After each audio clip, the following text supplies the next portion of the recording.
A 17-year-old girl set out for school one morning, but she never arrived. The police quickly took on the case, and before long, they uncovered a series of unexpected clues and startling evidence.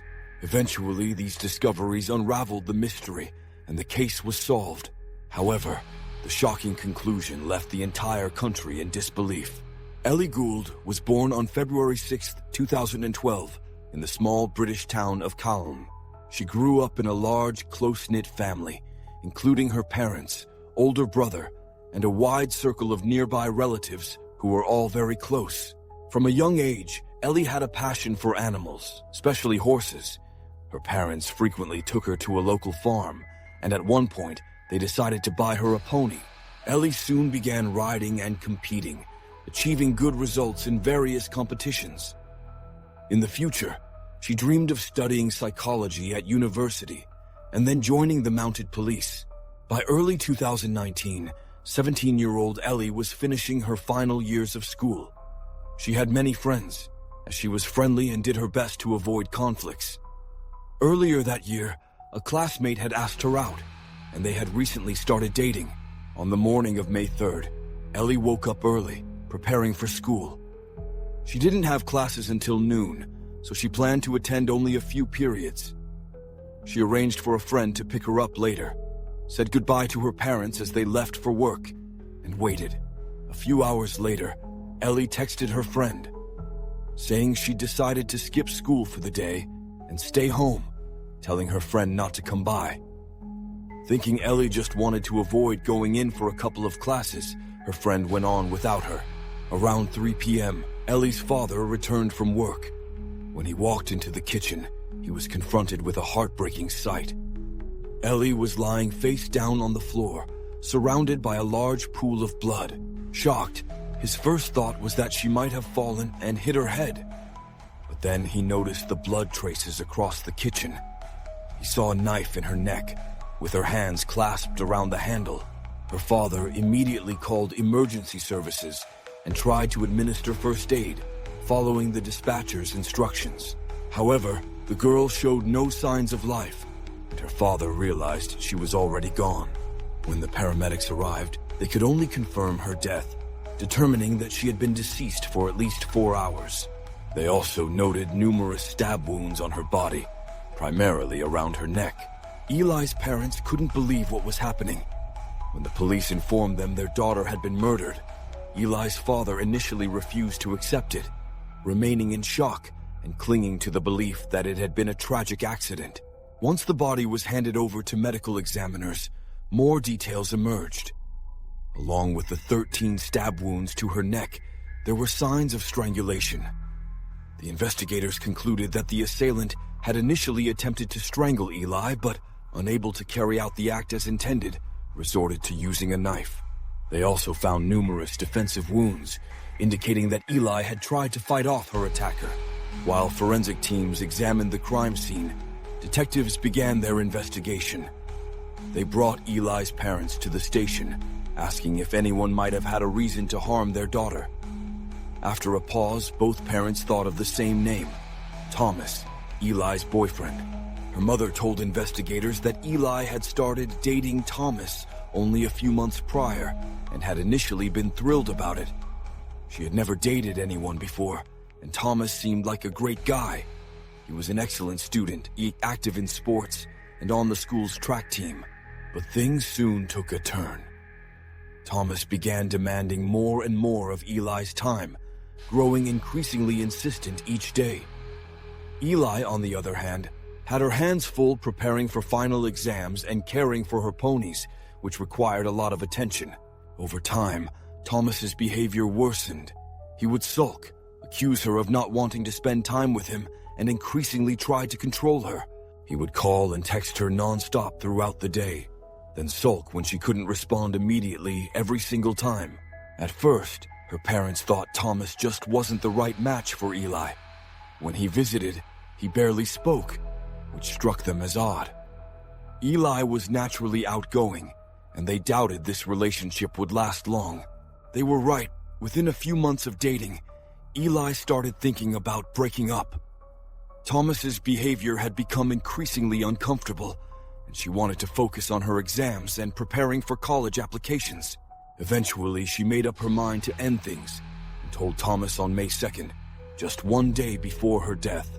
The police spoke with Eli's friends, who added details about the breakup. Eli had shared that Thomas didn't take the news well. He tried to convince her to stay together, called her constantly, and kept asking to meet up, but Eli refused. Their mutual friends also noted how Thomas seemed to change after the breakup. That same day, he posted online, expressing how hard the last few days had been for him. Alongside the breakup, his father had recently been diagnosed with cancer, and his aunt had passed away. In the post, he mentioned struggling to handle everything, and that he planned to seek help from the school counselor. After reading it, Thomas's friends reached out, offering him support. They noticed that he seemed genuinely downcast and in a depressed state. However, when the police asked if they thought Thomas could harm Eli, his friends denied it, saying they couldn't believe he was capable of such violence. After gathering this information, investigators decided to talk with him.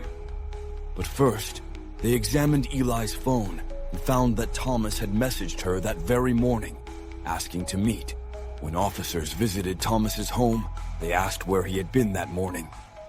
Thomas explained that his mom had dropped him off at school, but he was too upset from the breakup and other issues to attend classes, so he decided to skip. Instead, he waited until his mom left, walked to a bus stop, and took the bus back home. Along the way, he texted a teacher, saying he wouldn't be attending classes. After returning home, he claimed he stayed in, just resting for the remainder of the day.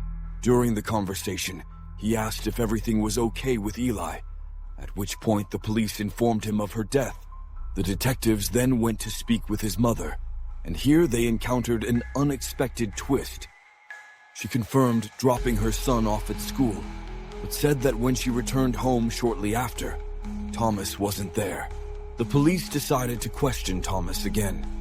He admitted that he hadn't wanted his mother to know he'd skipped a full day of school, so he had hidden in his closet, waiting for her to leave for work. Throughout this exchange, detectives noted fresh scratches on his face.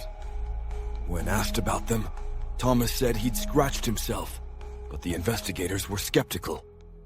Given the medical examiner's report indicating Eli had tried to fight off her attacker, these injuries could have been sustained during the struggle.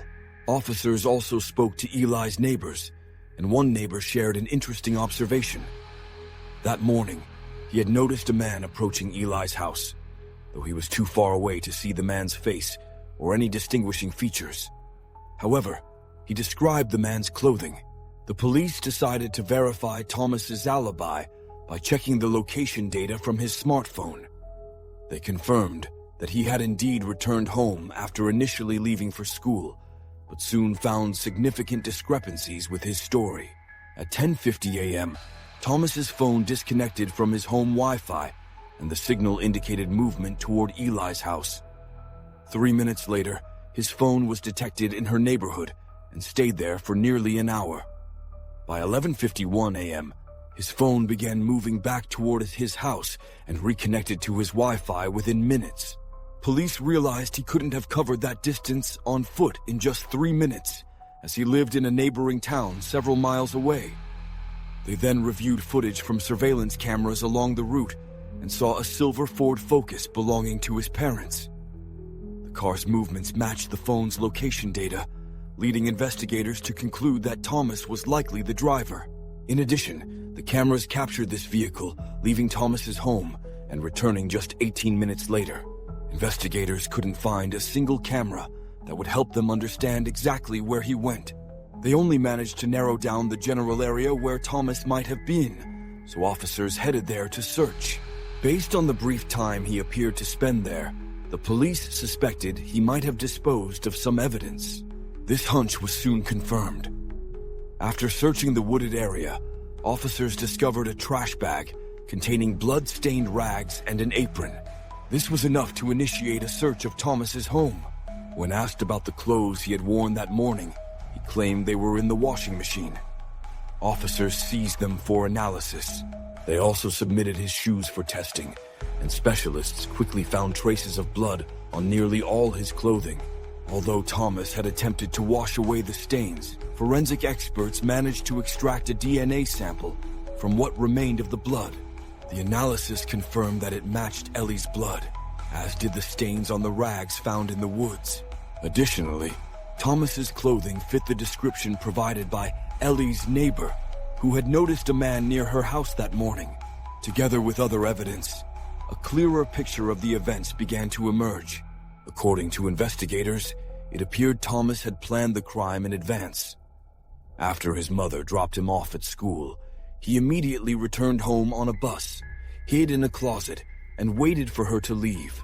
He then took the family car and drove to Ellie's house. She likely let him in, perhaps believing he just wanted to talk, and the two ended up in the kitchen. According to medical experts, Thomas first attempted to strangle his victim, sustaining multiple scratches in the struggle. However, when he was unable to kill her this way, he grabbed a kitchen knife and inflicted 13 stab wounds. For the next hour, he tried to clean up the crime scene, as evidenced by blood-stained rags and smears across the kitchen. He placed these rags in a trash bag and attempted to wash his sneakers in the sink, where blood traces were later found. Thomas then wiped the knife with a kitchen apron, likely trying to remove his fingerprints, before tossing the apron into the bag. Afterward, he placed the knife in Ellie's hand and held it near her neck, apparently hoping to stage the scene so police might believe she had harmed herself, throwing off suspicion from him. One unusual discovery was a message Ellie's friend received, in which Ellie supposedly said she would be skipping school and asked not to be picked up. Investigators concluded that this message was sent after her death, likely by Thomas himself.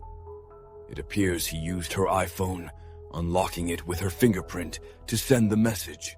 But Thomas's actions didn't end there. After placing his clothes in the washing machine and discarding the evidence bag in the woods, he encountered a neighbor and asked for a ride back to school. There, he attended his remaining classes, chatted with friends, and visited the school nurse, sharing that he had been struggling emotionally in recent days. Concerned, the nurse contacted his mother, who came to take him home. Later that day, he posted on social media, mentioning his recent breakup with Ellie and hinting at other personal issues. At this point, Ellie's body had yet to be discovered, and police believed Thomas might be trying to establish an alibi. Gathering all this information took investigators only a few hours, and by that evening, the 17-year-old was arrested on suspicion of murder.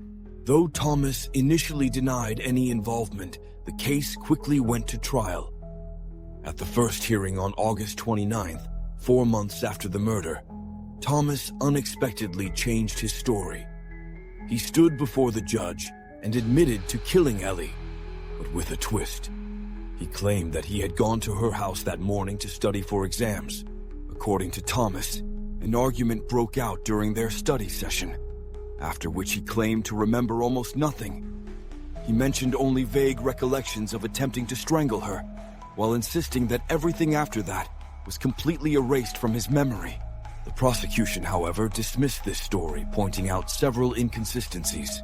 First, Ellie had made it clear to friends and family that she didn't want any further contact with Thomas, making his claim of studying together highly questionable, especially given that Ellie's friend was scheduled to pick her up soon. Second, his supposed memory lapse didn't align with the extensive effort he took to clean the crime scene, attempt to stage Ellie's death as self-inflicted, and carefully craft an alibi by returning to school and acting normal. He had even sent a message from Ellie's phone to cover his tracks. Given these factors, the court sided with the prosecution, and in November 2019, Thomas was found guilty of murder. Before his sentencing, Thomas made a final statement, apologizing to Ellie's family and expressing regret for his actions. However, an issue arose regarding his age at the time of the crime. Since he was only 17, this impacted his sentencing. The judge sentenced him to life in prison with eligibility for parole after 12 years, adding an additional 5 years for the brutality of the crime. This means Thomas could be eligible for release at age 34. The sentence sparked outrage not only among Ellie's family, but also among many members of the public. People couldn't understand how someone who had committed a premeditated murder could receive such a short sentence. Yet no one was able to influence the court's decision. Ellie's father voiced that the verdict jeopardized the safety of other women who could become victims if Thomas were ever released. He believes Thomas is a psychopath, posing a danger to society, and that he shouldn't be freed until he has served a full sentence. This perceived injustice drove Ellie's parents to dedicate the next several years to advocating for changes in legislation. In 2021, they achieved a significant victory. Authorities passed Ellie's Law, allowing courts to sentence juvenile offenders to terms as long as 27 years in certain cases, offering harsher penalties for serious crimes. Unfortunately, Thomas's case had been prosecuted under the old laws, so he wouldn't face the stricter sentencing. The only concession the victim's parents managed to secure was a mandate requiring Thomas to undergo intensive therapy upon his release, in hopes it might reduce the risk of him committing further crimes. Since then, Ellie's parents have held regular events to honor her memory, inviting children to ride her horses, a way for them to keep her spirit alive. As her mother shared, these gatherings provide some small comfort and help ease the pain of loss, as horseback riding was Ellie's greatest passion. Feel free to share your thoughts on this story in the comments, and don't forget to like this post if you found it meaningful.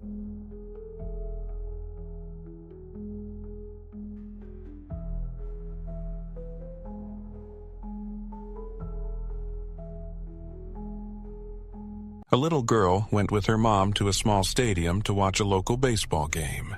While the adults sat in the stands, she wandered off to play with other kids, just a short distance away from her mom. Her mother kept an eye on her from the bleachers, but when she looked away for just a few seconds, her daughter was nowhere to be found.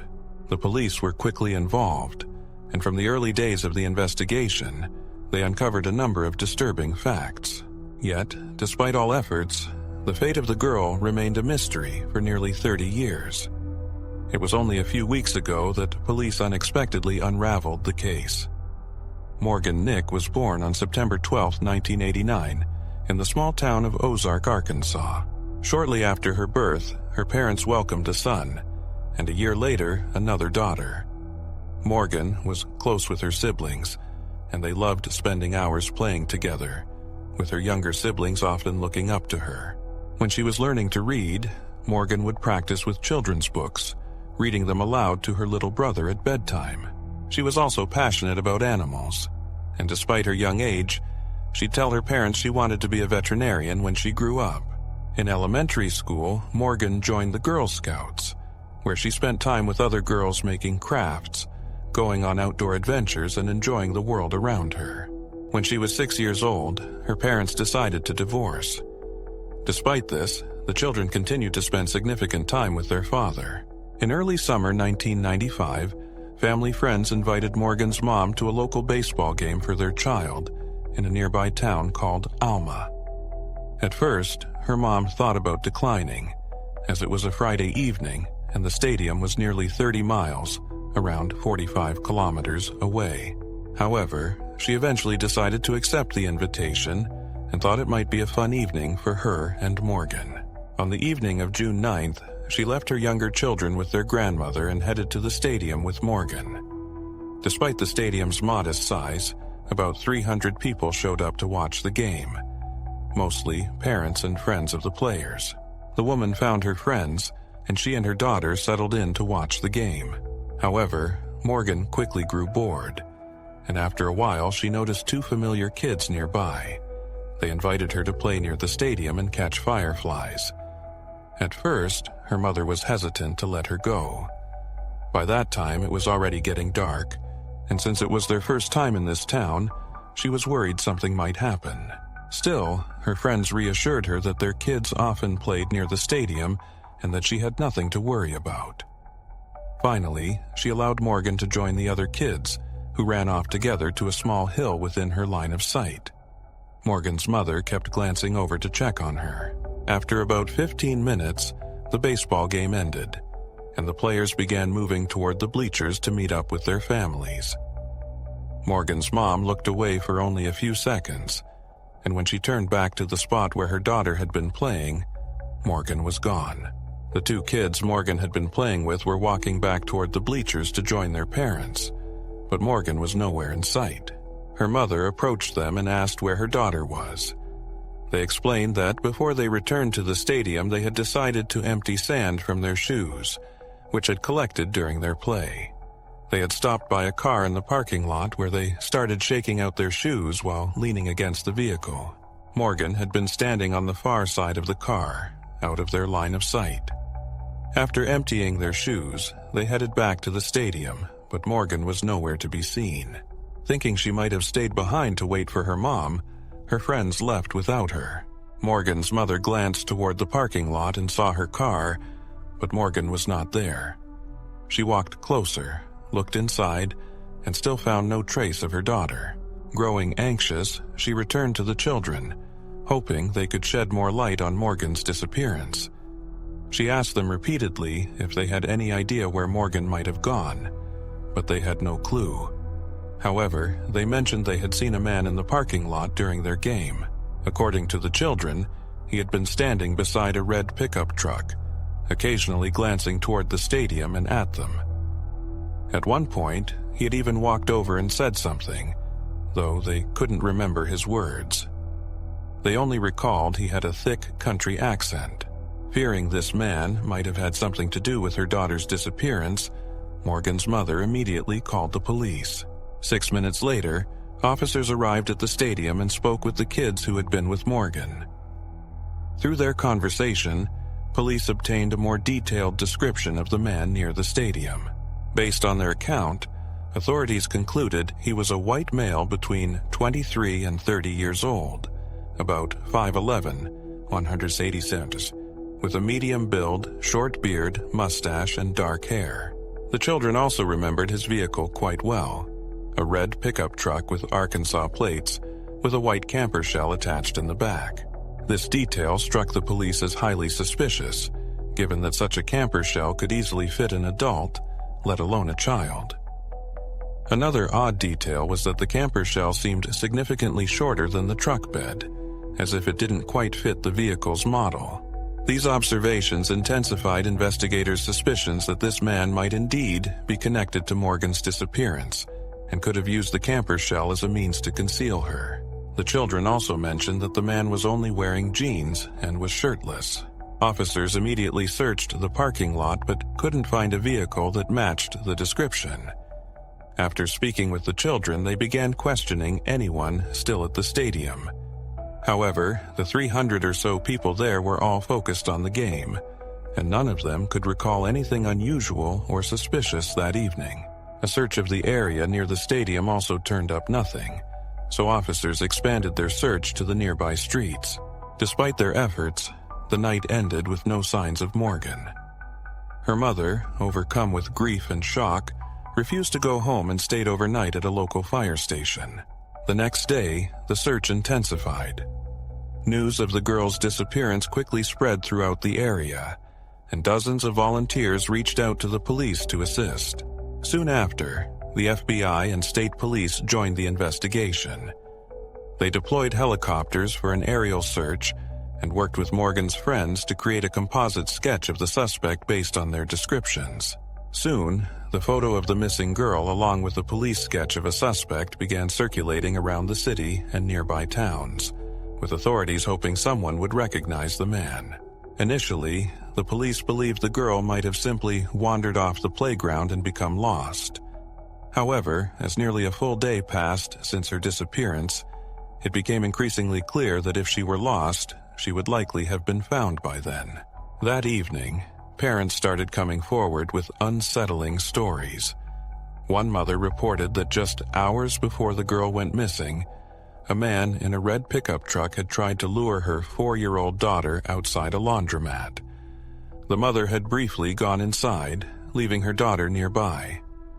When she noticed the man approaching her child, she quickly intervened, prompting the stranger to drive off.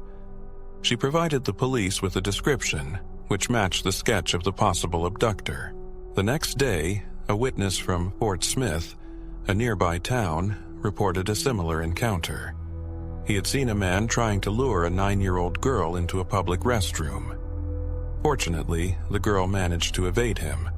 Once again, the witness's description aligned with the police sketch drawn from the accounts of those who had seen the suspect near the missing girl. These reports indicated that the same individual might be involved in multiple attempted abductions, or may have even successfully carried out similar crimes in the past.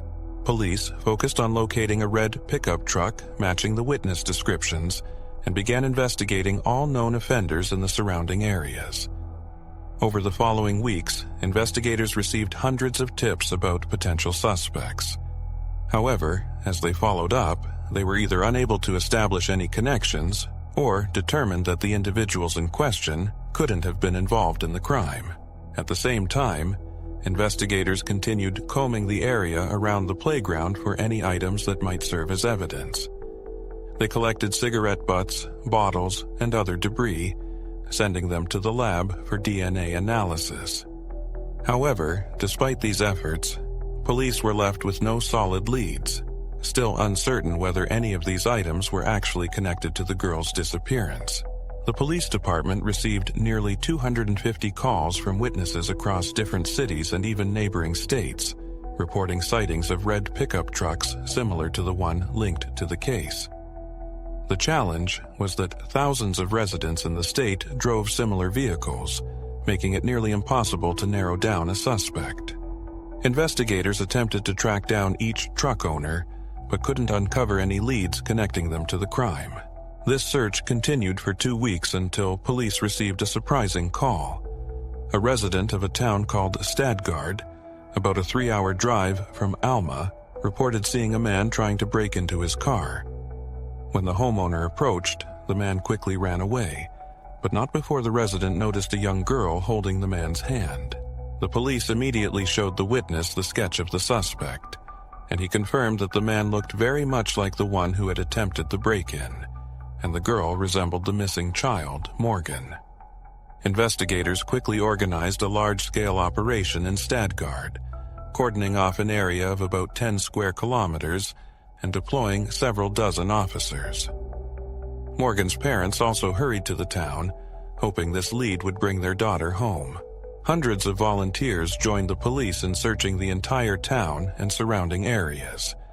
Helicopters scanned from above, while search dogs tried to pick up Morgan's scent from her belongings. The search went on for 16 exhausting hours, but they still found no trace of Morgan. Doubts began to arise about the witness's credibility.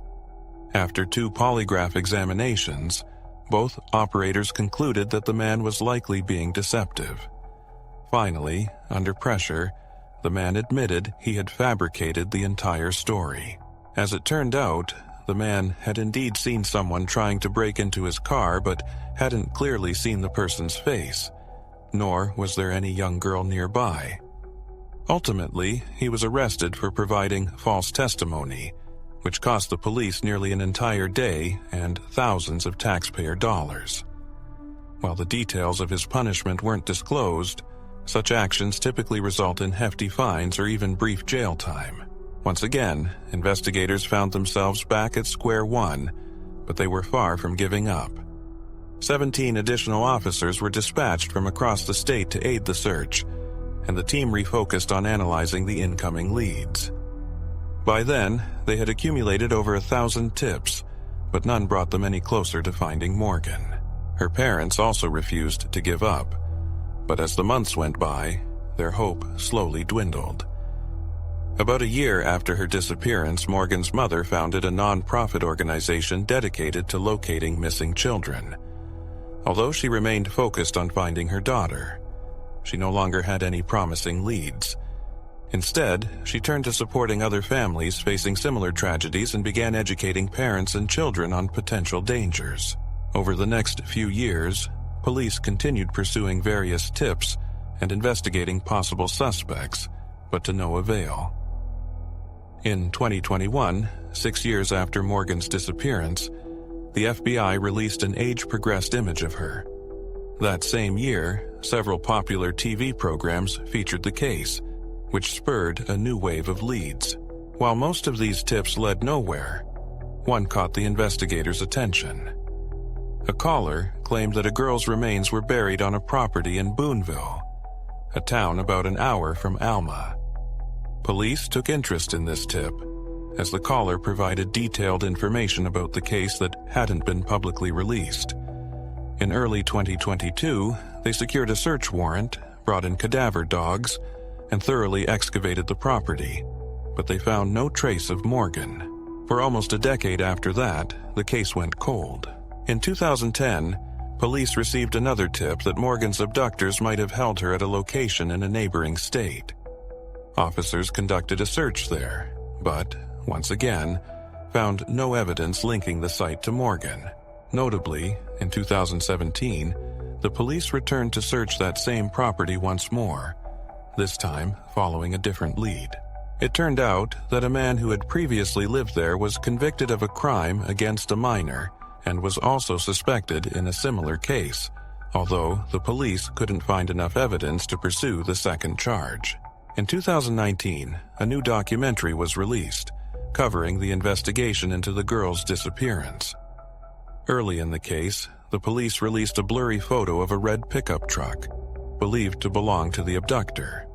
It was captured briefly on someone's camera during a game, but due to poor quality and angle, the image revealed almost no details. Following the documentary's release, the police made a public request, asking anyone with information about the truck's owner to come forward. Although they received a few leads, no real progress was made in the case. This continued until 2021, when, for the first time, investigators named a primary suspect, a man named Billy Lynx. He had come onto the police radar early in the search for Morgan due to a prior conviction involving a minor, and because he owned a red pickup that matched the description. However, back in '95, police found no link between him and Morgan's disappearance, even after a search of his vehicle. During questioning, they felt that Billy's responses were credible and that he wasn't involved. Additionally, Billy was in his 70s, whereas witnesses described the suspect as much younger. Nearly 30 years later, the detectives decided to take another look, this time hoping that modern DNA analysis could reveal any trace of Morgan in his vehicle. But there were several challenges. Billy had passed away in 2000 while serving time for an attempted kidnapping.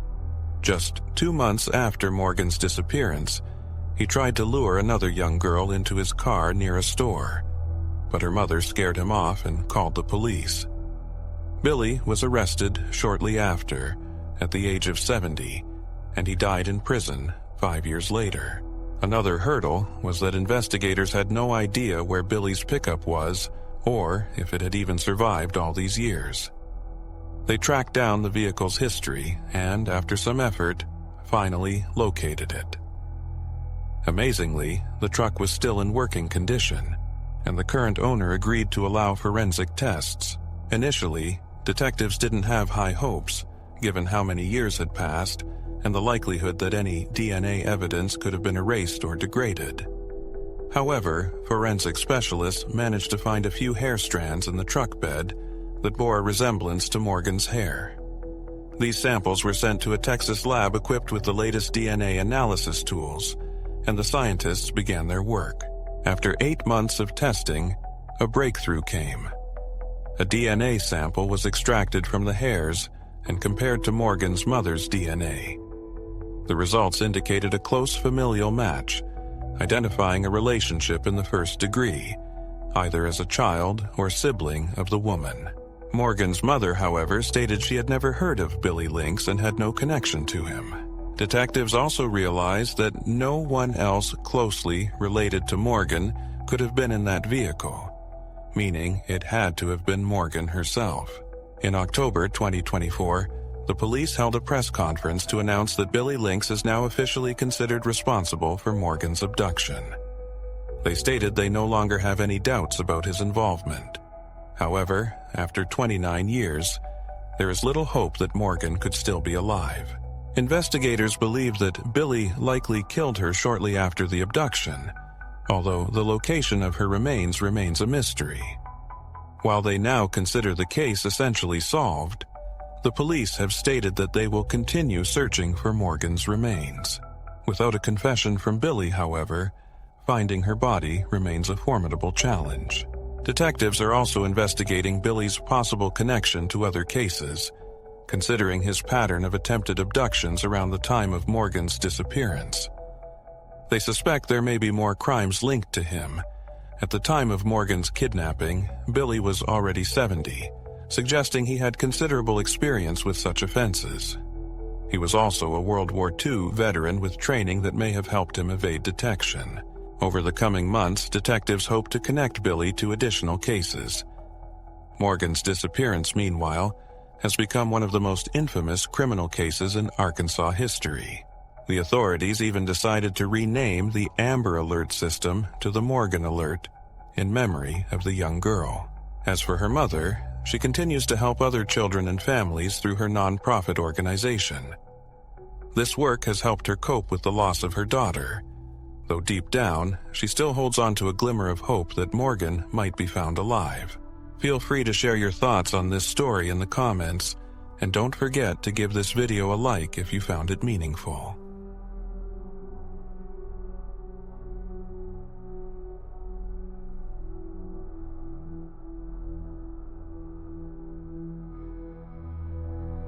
Danielle Haton was born on November 11, 1980, in the small American town of Alexandria. Her family soon expanded with the birth of her younger brother and sister, and not long after, they moved to a remote town called Belgrade, Montana. Surrounded by mountains, Belgrade was far from any major cities, but it had a thriving tourist scene.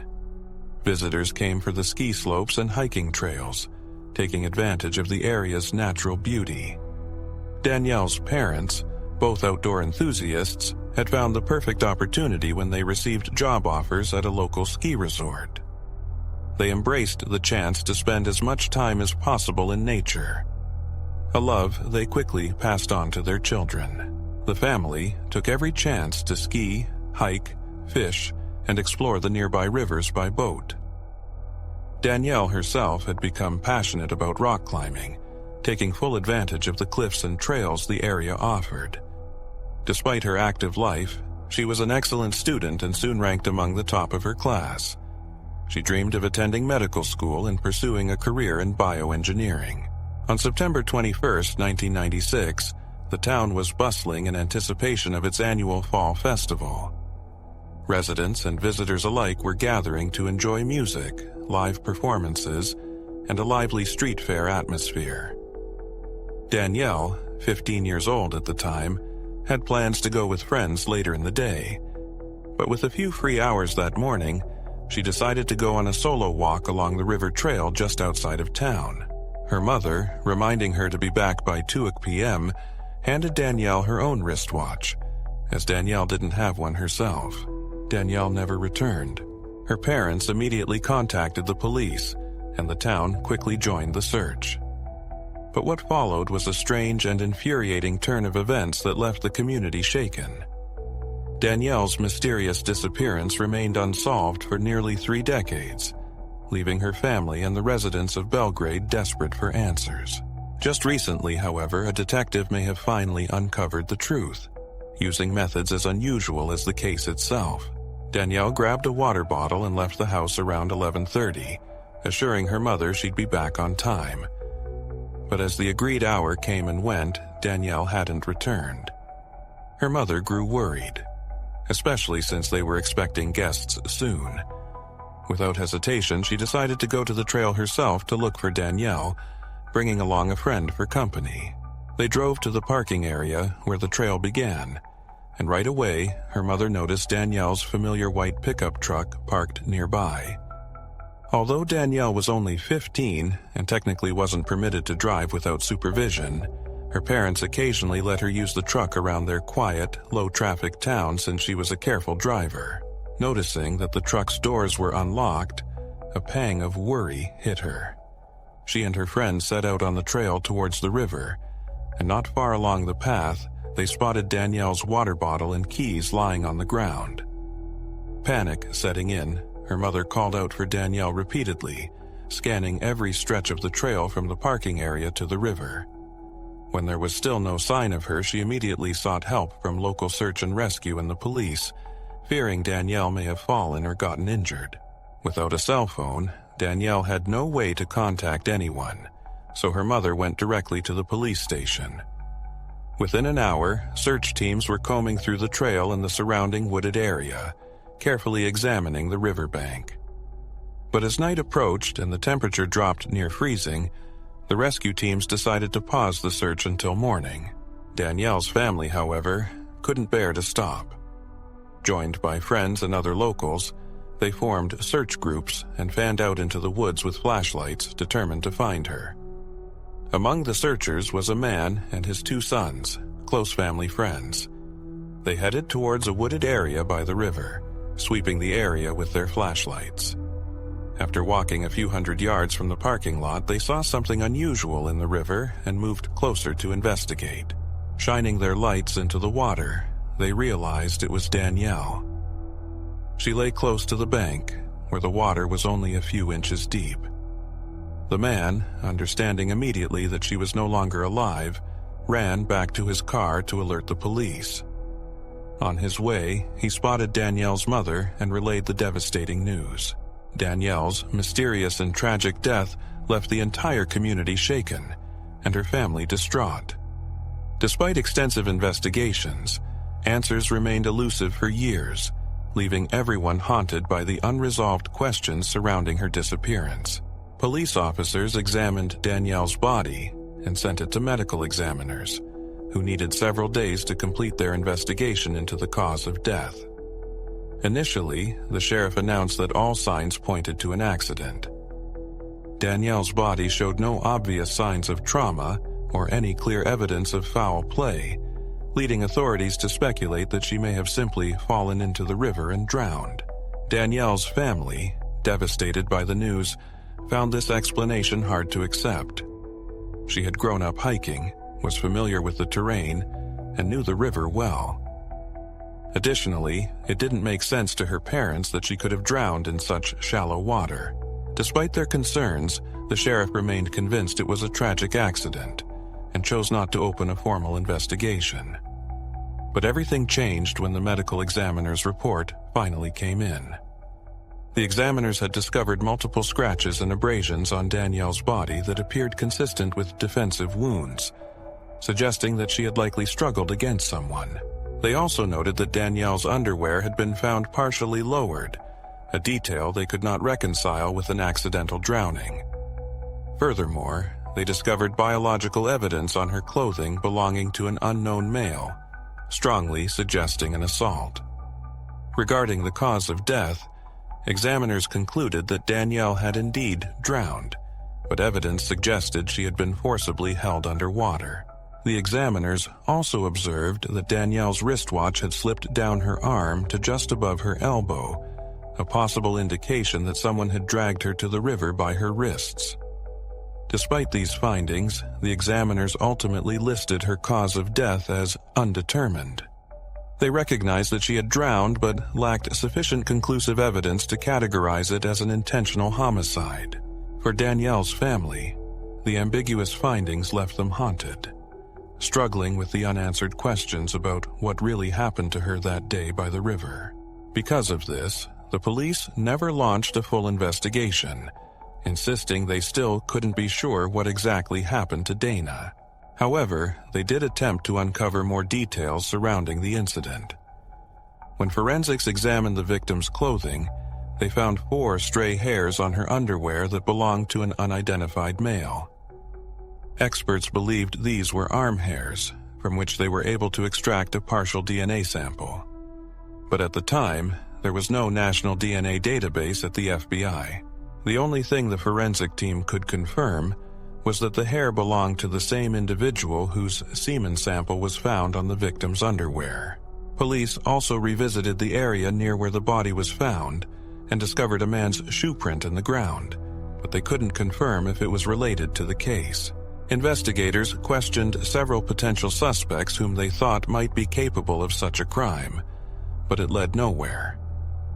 One of the primary challenges was that they couldn't even match suspects' DNA with the sample found on the victim's clothing due to its partial nature.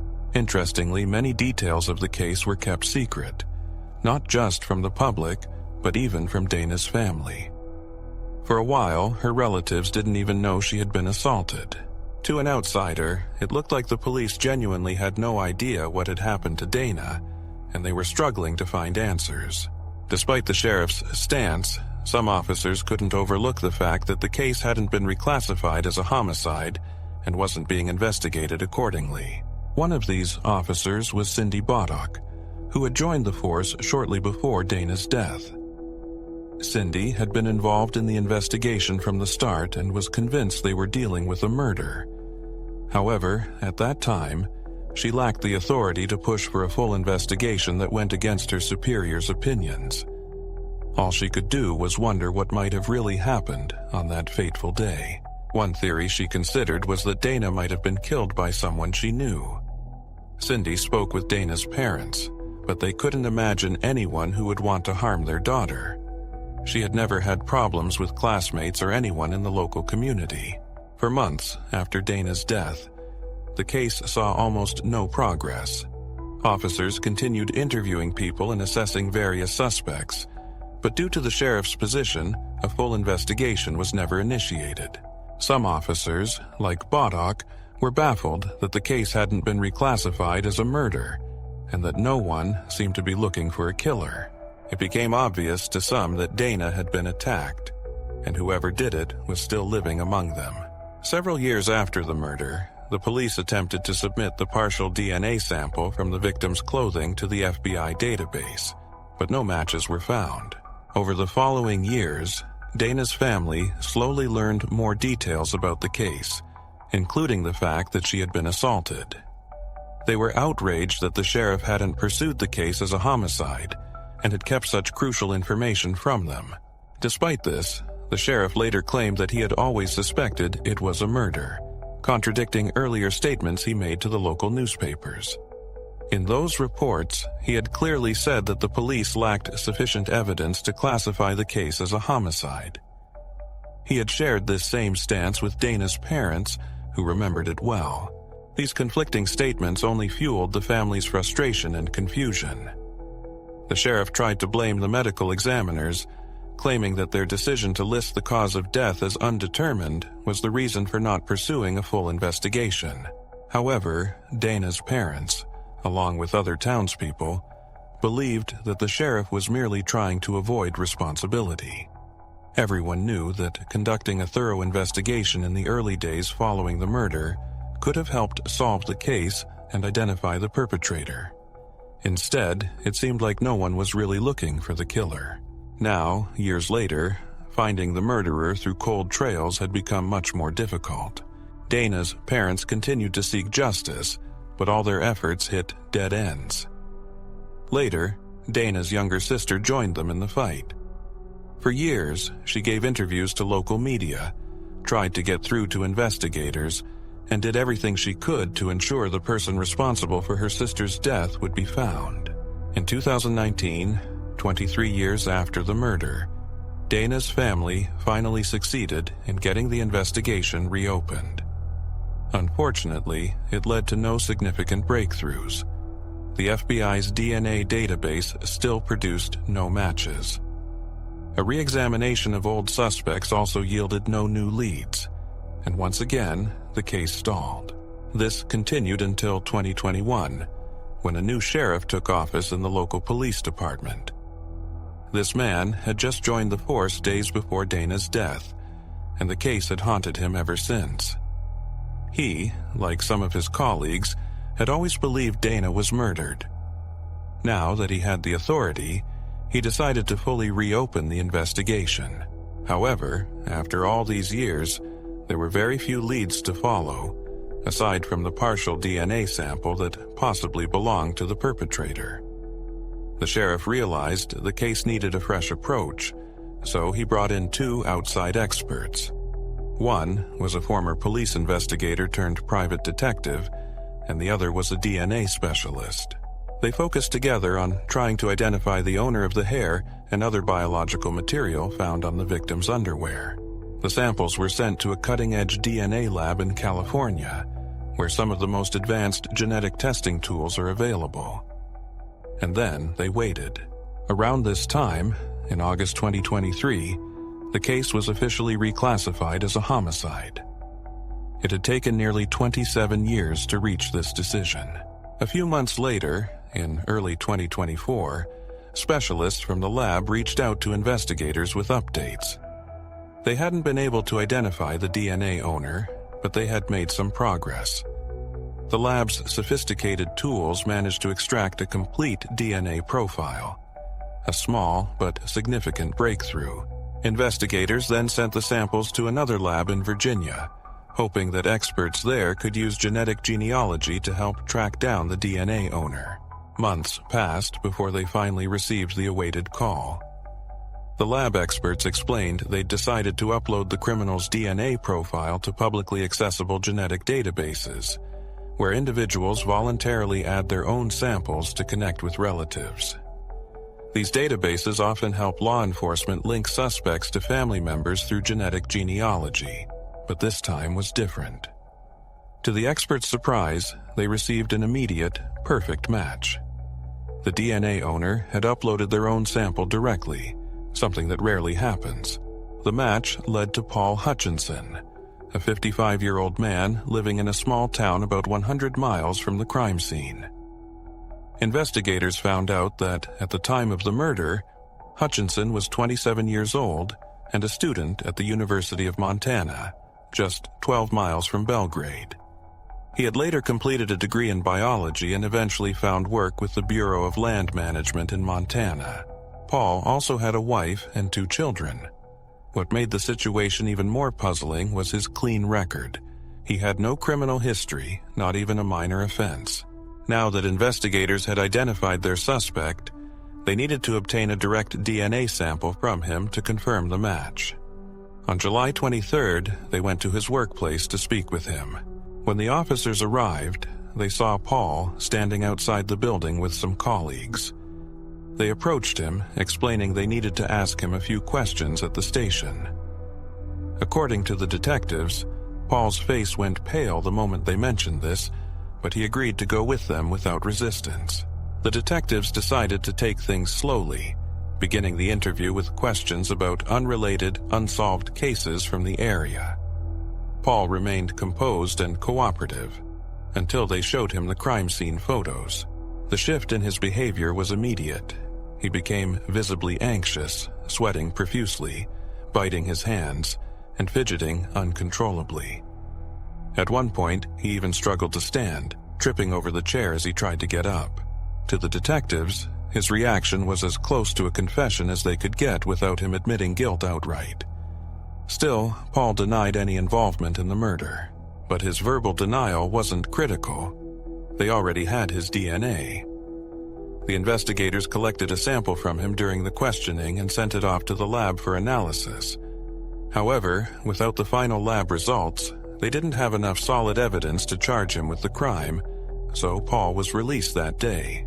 After the interrogation, the detectives reached out to the victim's sister, letting her know they had finally found her sibling's killer.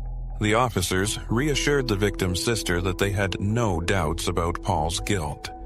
The DNA analysis from the lab was just a formality to confirm it. After waiting nearly 3 decades for this moment, she was relieved to know the person responsible would finally face justice. But she also understood there was still a lengthy legal process ahead before the case could truly be closed. However, things took an unexpected turn. The day after the interrogation, just as the police were set to receive the DNA results, something unusual happened. Early that morning, Paul made a call to his local police station, saying he needed help.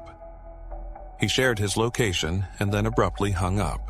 When officers arrived at the scene, they found Paul's car pulled over on the side of the road. Inside the vehicle, Paul was slumped over, dead, with a gun lying beside him.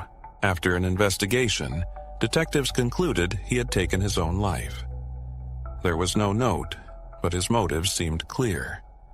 It appeared Paul understood he would likely face life in prison, with no way out. For his wife and children, the news was a devastating shock. None of them had any idea of the crime he had committed almost 30 years earlier, nor did they know he had been questioned by police. They found out the truth only after his death. Friends and colleagues were equally stunned as the truth came to light. Many had seen him as a devoted family man and reliable friend. Despite the tragic turn of events, investigators were confident that Paul had been involved in the murder. His DNA had tied him to the case, finally providing closure, albeit in a way no one had anticipated. In August 2022, police held a press conference where they confirmed that Paul's DNA was an exact match to samples found on the victim's underwear. According to investigators, the crime appeared to have been a spontaneous act, as they found no evidence suggesting that the girl knew Paul. It's likely she crossed paths with him near that trail, and he decided to assault her, ultimately killing her to avoid identification. For Danielle's family, news of Paul's death brought a sense of relief rather than sorrow. They were more disturbed by the fact that he hadn't been brought to justice sooner. They believed that if local authorities had taken the case seriously from the start, Paul might have been caught decades ago, denied the chance to live freely, build a family, and enjoy a quiet life. Paul's wife also offered her condolences to Danielle's family, emphasizing that she neither supported nor defended his actions. She stated that if he were still alive, he should face the full consequences of his crime. Share your thoughts on this case in the comments, and don't forget to like this video if you found it compelling.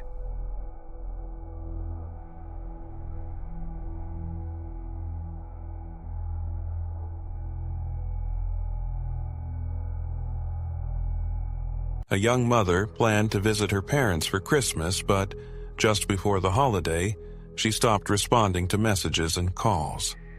Her parents grew increasingly worried and began searching for her, uncovering strange and frightening clues along the way.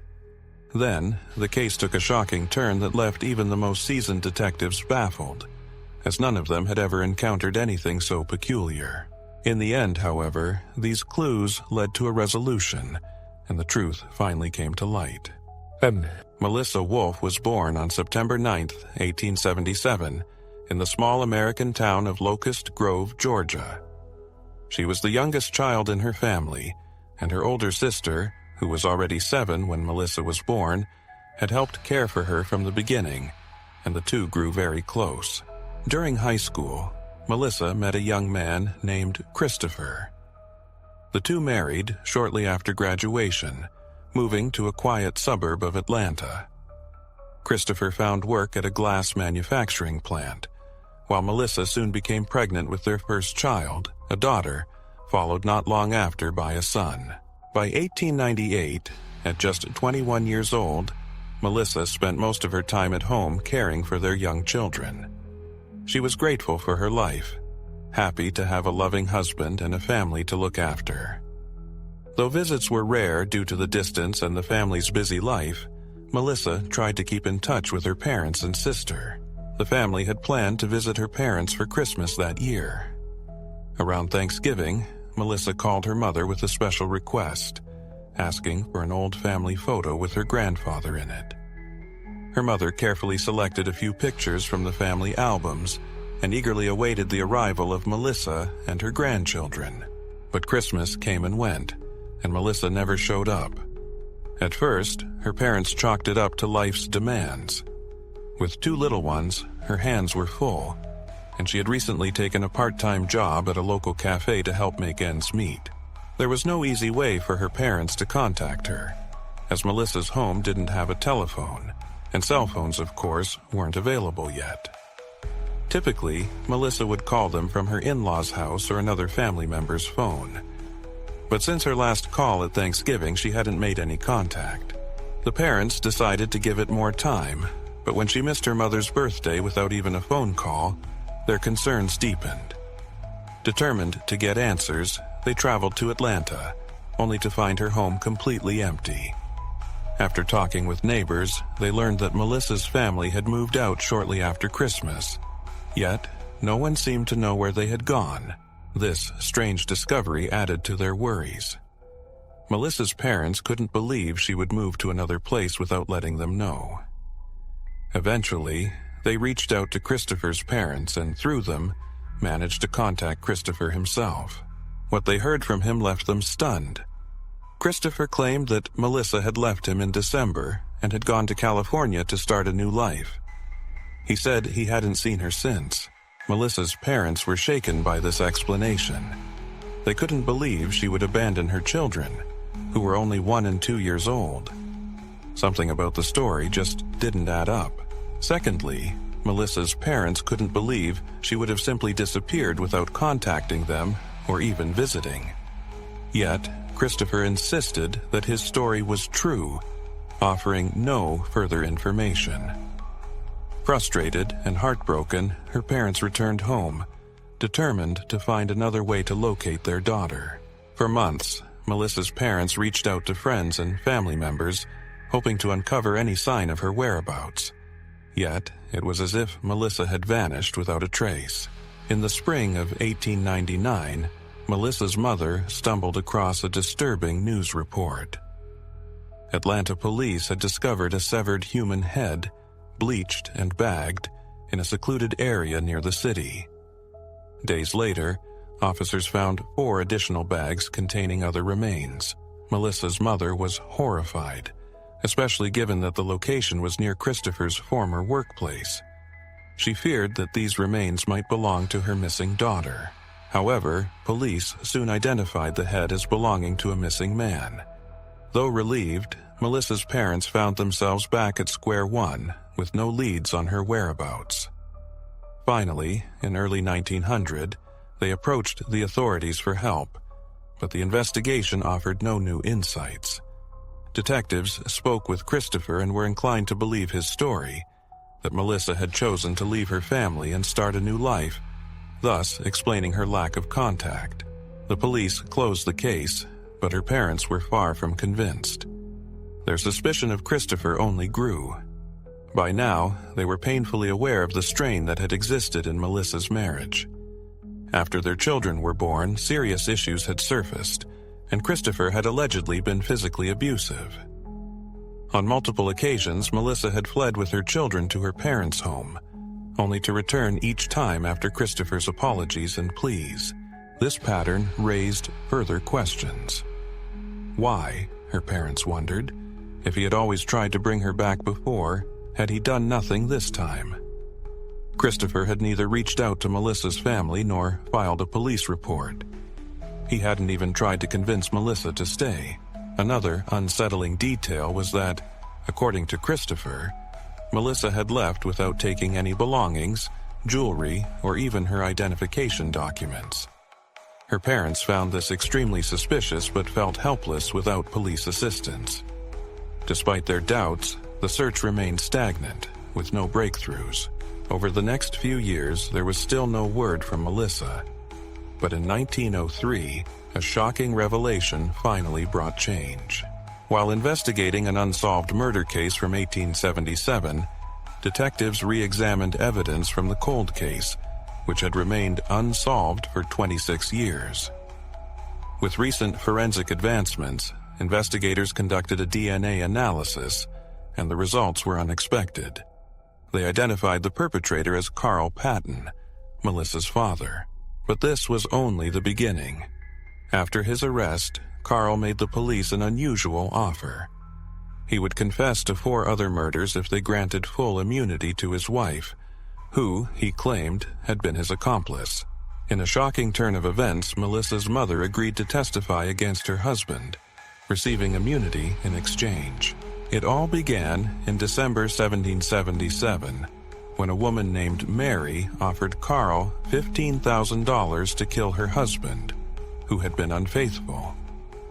Mary had also taken out a sizable life insurance policy on her husband, intending to collect the payout.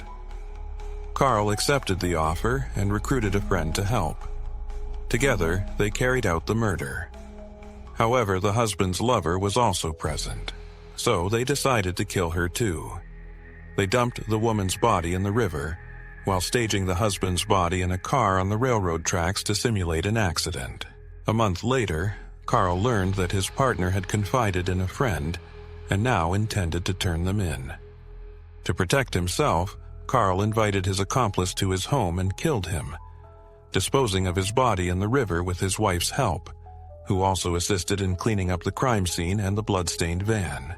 Years later, Carl confessed to a fifth murder, claiming that 5 years earlier, Mary had offered him money to kill her first husband. Carl took the job, adding another charge to his record. By then, the police had already suspected him of sham murders and questioned him about Melissa's disappearance. However, Carl maintained that he had never harmed his daughter. Investigators eventually concluded that Carl was likely telling the truth about Melissa, noting that he had confessed to multiple other murders without prompting. Carl expressed regret for his actions and said his remorse had driven him to confess. Seeing an opportunity, Carl asked to meet with the lead detective on his case, urging him to investigate his daughter's disappearance. "You caught me," Carl told him, "so I think you might be able to find my daughter." Intrigued by Carl's plea, the detective agreed. As he delved into Melissa's case, the detective focused on a curious detail. 4 years earlier, body parts had been found in bags near Christopher's workplace. The police had assumed the remains belonged to a man, but the detective realized that this assumption was based on conjecture rather than forensic evidence. Due to the advanced decomposition of the remains, investigators decided to request a DNA analysis, especially since they already had a sample from Melissa's father on file. The results confirmed their suspicions. The remains weren't those of a man, but were, in fact, Melissa's. With this confirmation, police reclassified the case as a homicide. Based on the medical examination, they found that the body had been dismembered with an electric saw. However, her torso remained missing despite several thorough searches of the surrounding property. During their investigation, detectives uncovered several leads. They discovered that around the time Melissa disappeared, her partner, Christopher, was fired from his job due to suspicions of stealing an electric saw, the same type used in the murder. Melissa's mother also disclosed that Christopher had a history of abuse and a criminal record. Oddly, he changed his name shortly after Melissa's death without any apparent reason. Although Christopher was now the primary suspect, there was no direct evidence linking him to the murder. When questioned, he provided conflicting accounts, at one point claiming Melissa had a lover and ran away with him, then later suggesting she was involved in selling forged documents and thus went into hiding. Detectives also learned that shortly after Melissa's disappearance, Christopher had abandoned their children to live with relatives and had limited contact with them thereafter. Despite these troubling discoveries, authorities lacked solid evidence to arrest him. They did manage to secure a search warrant for the house where Melissa had lived, hoping to find blood traces or other forensic clues. Forensic experts meticulously examined every inch of the house, taking samples from floors and surfaces, yet advanced forensic methods were limited at the time, so no useful evidence emerged. Investigators had no choice but to archive the materials, hoping future technologies might yield breakthroughs. Over the years, detectives tried repeatedly to question Christopher and uncover more evidence, but the case remained cold. Meanwhile, Melissa's father was sentenced to 5 consecutive life terms, plus an additional 20 years. Mary, who had hired him for 2 of the murders, passed away in the late 1980s, evading justice for her role. Melissa's mother and her elder daughter continued to push for justice, contacting the media and police, though with little progress. This struggle continued until 2017, as Melissa's mother clung to hope for a resolution to her daughter's case. In 2023, She decided to attend an event where true crime enthusiasts and experts gathered to discuss unsolved cases and seek new leads. One of the participants was a criminologist named Cheryl McCollum, and Melissa's mother decided to approach her for help. She told Cheryl her daughter's story and added something that shocked the criminologist. "My husband committed murder, and I helped him." Intrigued by the gravity of the statement, Cheryl decided to dive deeper into the case after the event. She contacted Melissa's relatives and even kept in touch with her father, who was serving time in prison. What stood out most to Cheryl was that Melissa's father, despite being a convicted murderer himself, was deeply troubled by the thought that his daughter's killer might never be brought to justice. Over the next few years, Cheryl gathered all the available information and concluded that the primary suspect was Melissa's husband, Christopher. Although no direct evidence existed against him, the overwhelming amount of circumstantial evidence pointed in his direction. Christopher had a history of domestic violence, and after Melissa's disappearance, he neither reported her missing nor made any effort to find her. He simply carried on with his life as if nothing had happened. The most incriminating detail was that shortly before Melissa's death, Christopher had been accused by his workplace of stealing a saw, the same type used to dismember Melissa's body. Melissa's relatives, including her grown children, were convinced of Christopher's guilt and actively sought to bring him to justice. Cheryl also consulted prominent figures in the true crime community, including journalist Nancy Grace and several law enforcement professionals.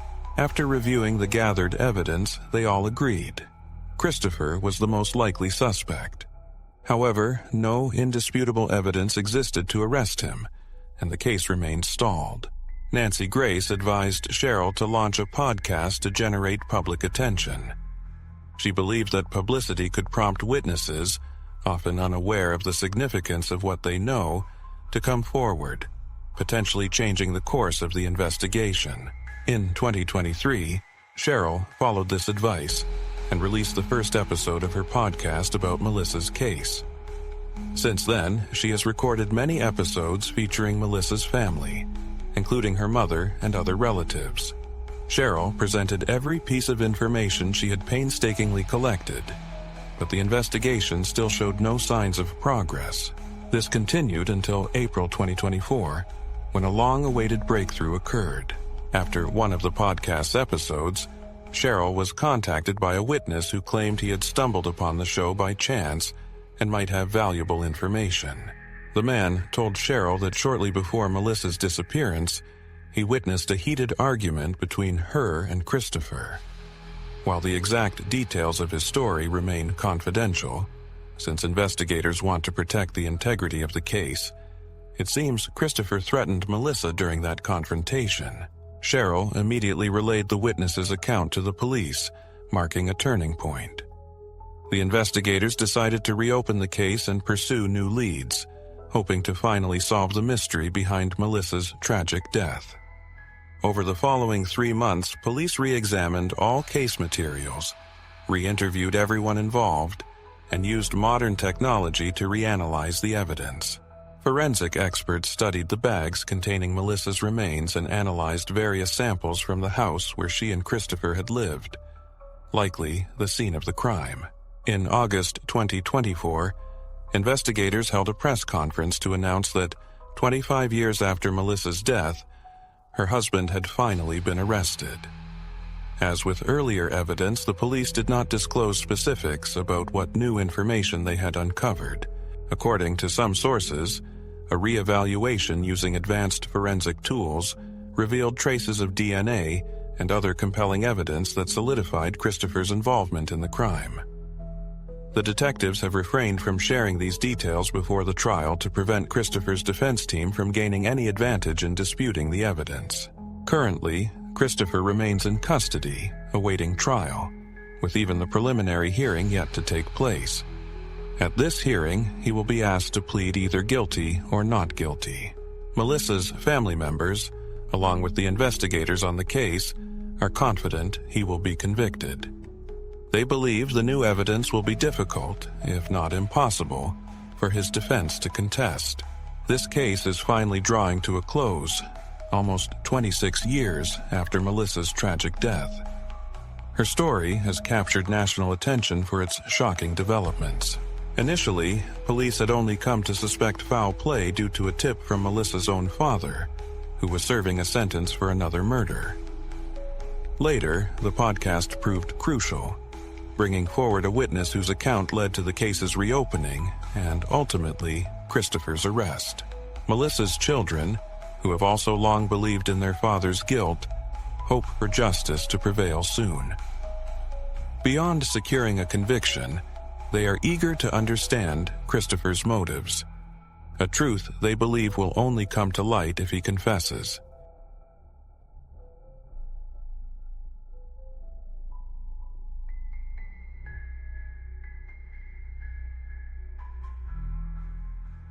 A woman living on a small Australian island mysteriously vanished just before a meeting with her parents. The police quickly got involved, trying to untangle a strange web of clues and evidence. The situation was complicated by the fact that nothing like this had happened on the island in over 100 years, leaving the police completely unprepared. Eventually, they uncovered a shocking truth, but along with it came even more questions.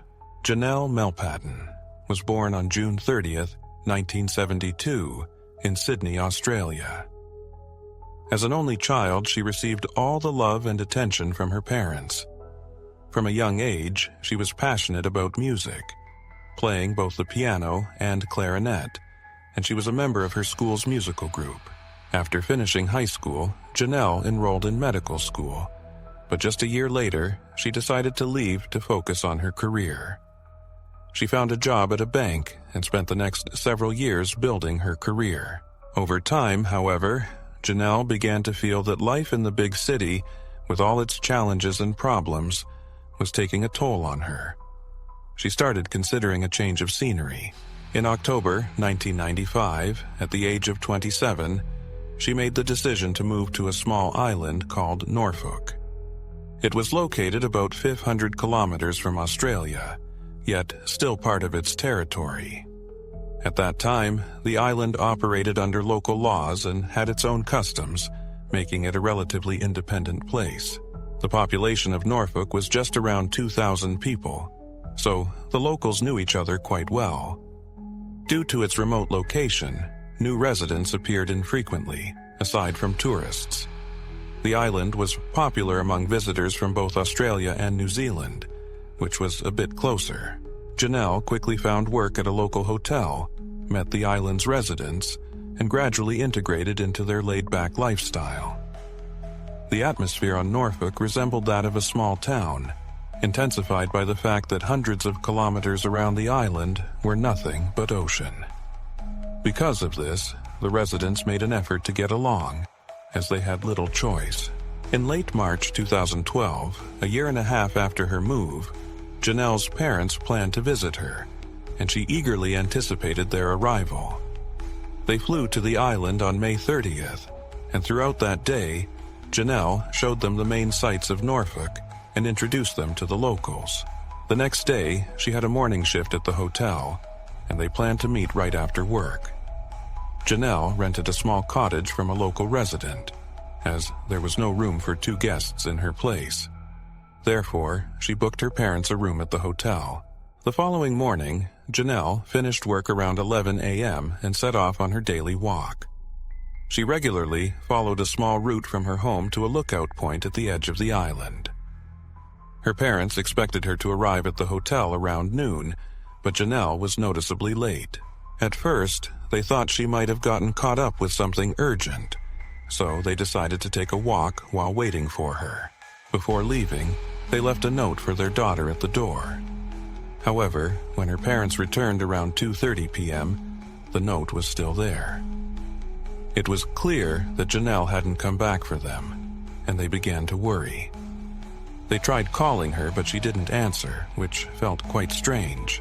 The parents couldn't understand where their daughter could have gone on such a small island, and were concerned that something might have happened to her. They walked to her cottage and found the front door unlocked. While this wasn't unusual for Norfolk, where locals rarely lock their doors due to the low crime rate. It still made them uneasy.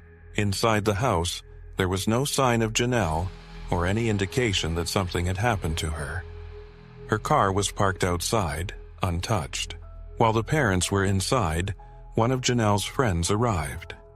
They explained that they hadn't been able to reach Janelle all day, and the friend suggested they drive along the route Janelle often took for her walks.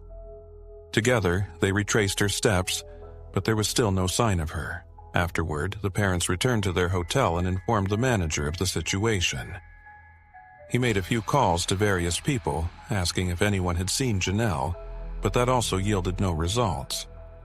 By around 8 p.m., they decided it was time to call the police. They explained that they hadn't been able to find their daughter all day, and the officers invited them to the station.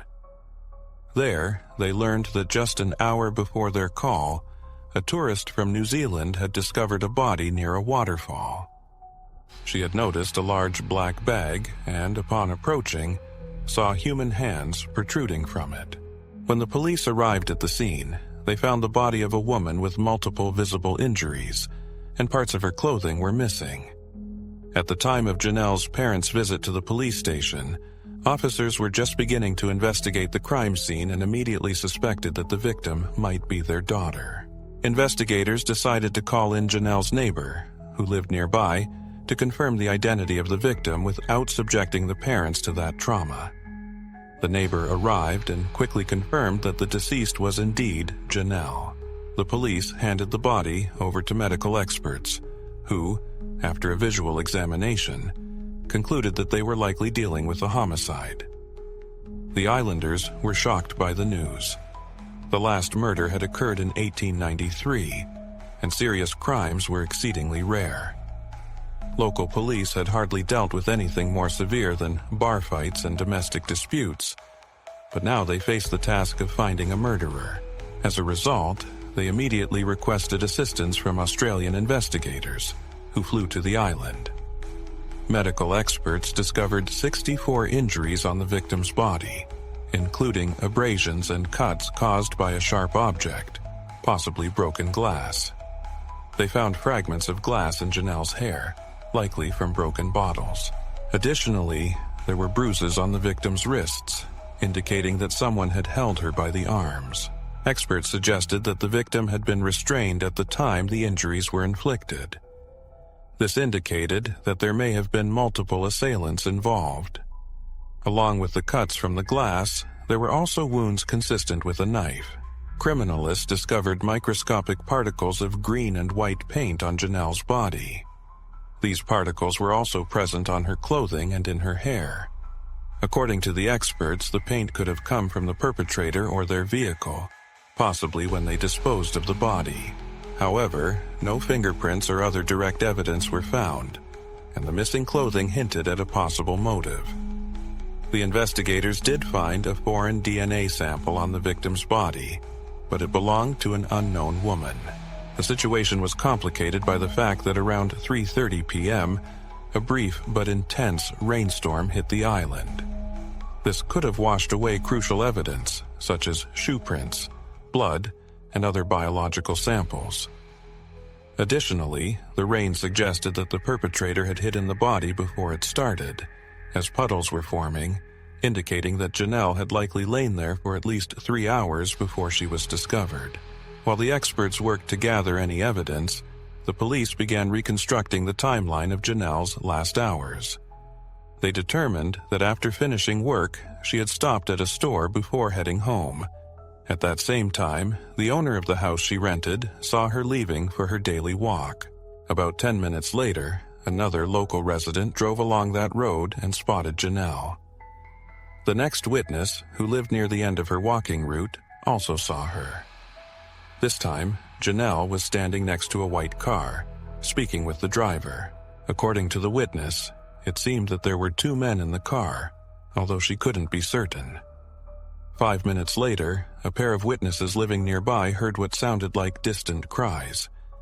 Another man heard a scream, but when he stepped outside to check what was happening, the sounds had already faded. The police determined that the victim was attacked around 1:45 a.m., just half an hour after her shift ended. With no substantial leads, they decided to send the black bag containing the remains of Janelle to the mainland for analysis using advanced technology. Sometime later, they received the results.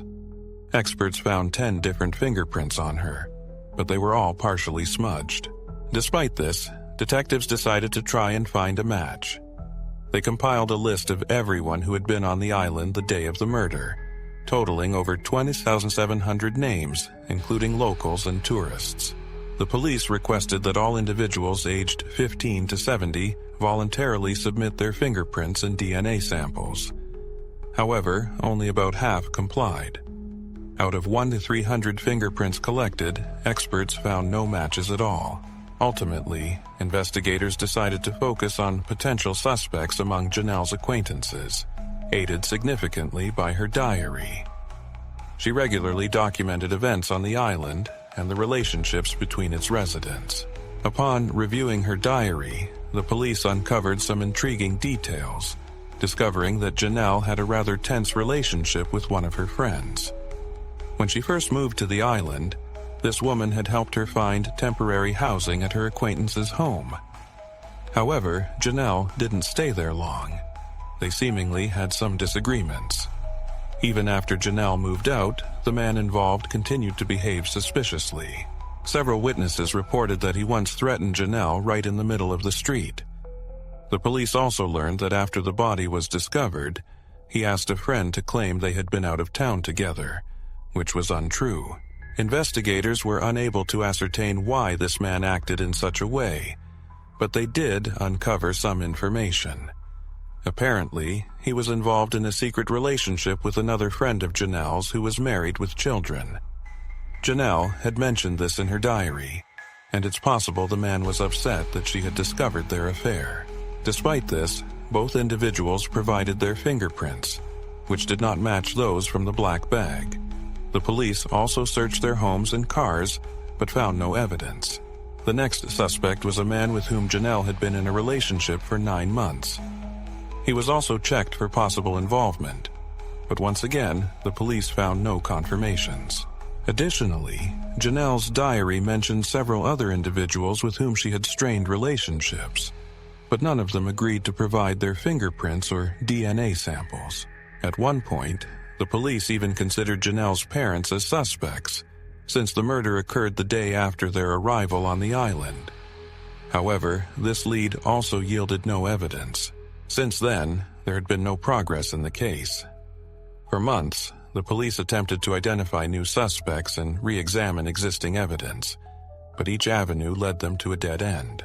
At one point, they announced a reward of $300,000 for information related to the case.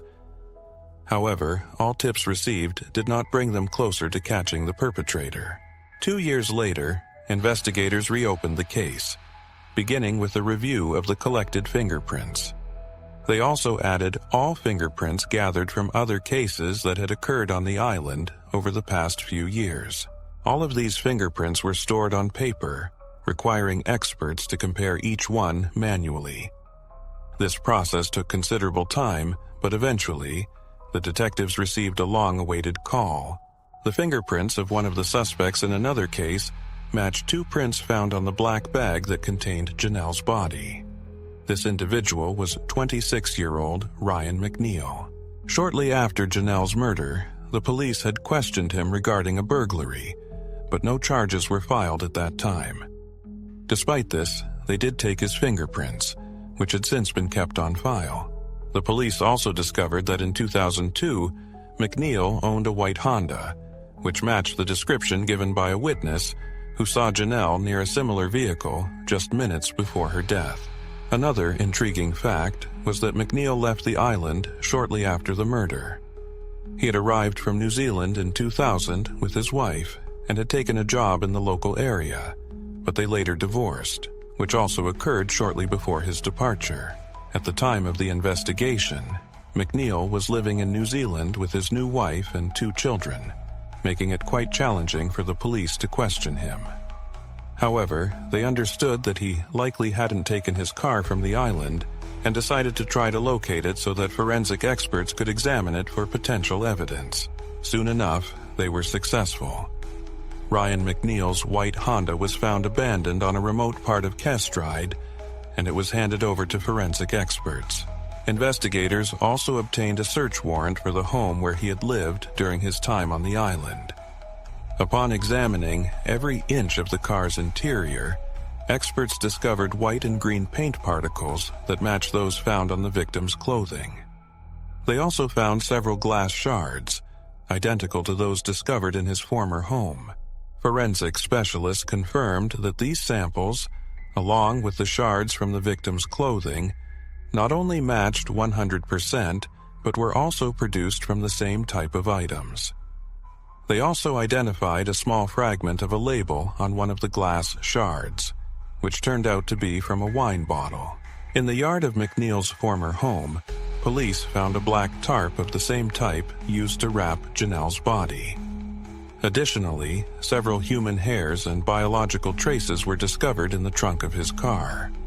However, both pieces of evidence had degraded over time, making it impossible to extract DNA samples. Determined, detectives decided to send the hair samples to a laboratory in the United States, known for its advanced analytical tools. This process took a full year. The first lab was overloaded and could not start the analysis for a long time. Eventually, one of the investigators had to fly to the U.S. and deliver the samples to another laboratory. In early 2006, the police finally received results. Experts confirmed that the hair belonged to Janelle. With this crucial piece of evidence, detectives obtained an arrest warrant for McNeil and traveled to New Zealand, where he was taken into custody. McNeil was deported to Australia and officially charged with murder. During the very first interrogation, to the surprise of the investigators, he unexpectedly began to confess. That morning, the man smoked some weed and decided to drive around the island. At one point, he reached down for a fallen pack of cigarettes, lost sight of the road, and crashed into something. At first, he thought he had hit an animal, but when he got out of the car, he saw a human body beneath it. In a panic, he shoved the body into the trunk and drove home, where he spent the next few hours using drugs. Soon, he heard noises coming from his trunk and realized that the woman was still alive. He grabbed a kitchen knife, opened the trunk, and stabbed her multiple times. Afterwards, he wrapped the lifeless body in a blanket and disposed of it in a remote area. Despite his confession, the detectives quickly realized the man was lying. Almost everything he said contradicted the facts. Medical experts who examined the body of the victim were certain that her injuries were not consistent with being hit by a car. Furthermore, the man's story failed to explain the bruises on her wrists, the wounds from shrapnel, and the fact that someone had removed part of her clothing. Moreover, if he had actually stabbed her while she was in the trunk, there would have been blood evidence left behind, which the experts could not find. The police tried to confront him with these facts, but he continued to insist on his version of events. Ultimately, they decided to take the case to court, and the trial began in the summer of 2006 on the island, with jurors selected from local residents. The man immediately claimed he had nothing to do with the murder, and even couldn't recall giving any confession to the police. He attributed his memory loss to serious mental health issues, despite having no medical evidence to support his claim. However, by the time the trial began, detectives had uncovered some interesting information. They knew the man's lawyers would latch on to the fact that traces of female DNA were found on the victim's body. This DNA was not only present on the victim's clothing, but also under her nails. This suggested that the victim had managed to scratch the woman before her death, indicating that she might have been involved in the murder. After the man's arrest, investigators spoke with all of the victim's acquaintances to see if there was any connection between them and the victim. One of her friends recalled that just 2 or 3 weeks before her death, the victim had asked if she knew a woman named Alicia and her husband, Glenn McNeil. The friend said she didn't know them personally but had seen them, and the victim changed the subject. This same friend mentioned that she worked at a local bistro, and at one point she saw Alicia on the street. The woman was covered in something red. When asked about it, Alicia seemed visibly shaken but replied it was just paint and walked away. For some reason, the witness didn't think it was important to tell the police about this at the time. She didn't see any connection between what happened and the murder of Janelle, and only recalled it later when the police questioned her about McNeil and his wife. Alicia was called to testify in court and claimed she had nothing to do with the murder. Interestingly, later on, this friend of Janelle changed her statement, alleging that the murder was connected to a 6-person religious cult. This revelation surprised the investigators, and all previous testimonies were called into question. McNeil continued to deny any involvement in the murder, insisting he had no recollection of his confession. Nevertheless, the jury found him guilty, and on March 9, 2007, he was sentenced to 24 years in prison. Despite the case being concluded, many continued to doubt McNeil's guilt. According to the most popular theory based on witness testimonies and injuries, it was believed that he either acted alone or committed the murder with someone else or helped someone dispose of the body. A few years after the trial, McNeil suddenly claimed he knew who had killed Janelle. He said it was a man who sold him drugs. According to this new story, McNeil was at home that morning when the man, along with his wife, came to him. The man said there was a human body in his trunk and demanded that McNeil dispose of it, threatening to harm him and his wife if he didn't comply. Fearful, McNeil agreed. The man transferred the body to McNeil's trunk, wrapped it in a plastic sheet, and told him to get rid of it. He also claimed he used medical gloves, but investigators noted a discrepancy. There were several of McNeil's fingerprints found on the plastic sheet, which would not have been possible if he had worn gloves. Moreover, he stated he buried the body in his backyard, but when the police searched the entire area, no gloves were found. McNeil named the person he alleged had killed Janelle, who was indeed suspected of selling drugs. Additionally, police obtained McNeil's phone records and saw that he frequently contacted this man. However, this could only indicate that McNeil was purchasing drugs from him. In the following years, several other theories emerged regarding the case, each more dubious and controversial than the last. For instance, some speculated that Janelle was a secret informant for the police, which could have provided a motive for her murder. However, no solid evidence for this or any of the other theories was ever found. On February 1, 2024, McNeil was released early from prison and was deported to New Zealand. There, he would remain under supervision for some time during his probation period, but essentially he was already free. All these years, he continued to maintain his story that others were responsible for the murder. Perhaps one day he will change his narrative again, and we will learn the whole truth. Until then, many questions will remain surrounding this case. Feel free to share your thoughts on this story in the comments, and don't forget to like this video if you enjoyed it. Thank you for watching.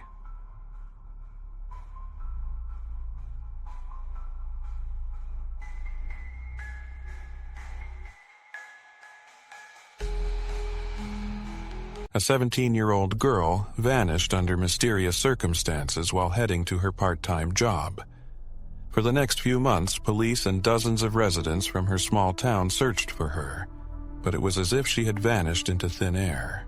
Throughout this time, investigators unraveled a web of strange and contradictory clues until, in the end, I discovered an unexpected truth. Valeria Tyndall was born on August 29, 2005, in Indianapolis, Indiana. She had loving parents, a brother, and 4 sisters. At one point, the family decided to move from the bustling city to a tiny town called Arlington, about an hour away from Indianapolis. With a population of only a few hundred residents, Arlington was a quiet, safe, and peaceful place. Valeria enrolled in the local school, made friends, and generally fell in love with the town. As a teenager, she began taking on various part-time jobs to earn her first money. Initially, she worked at local cafes and then took a job mowing lawns. This job turned out to be a perfect fit for her. Its flexible hours allowed her to balance work with school, and mowing lawns didn't require any special skills or heavy effort.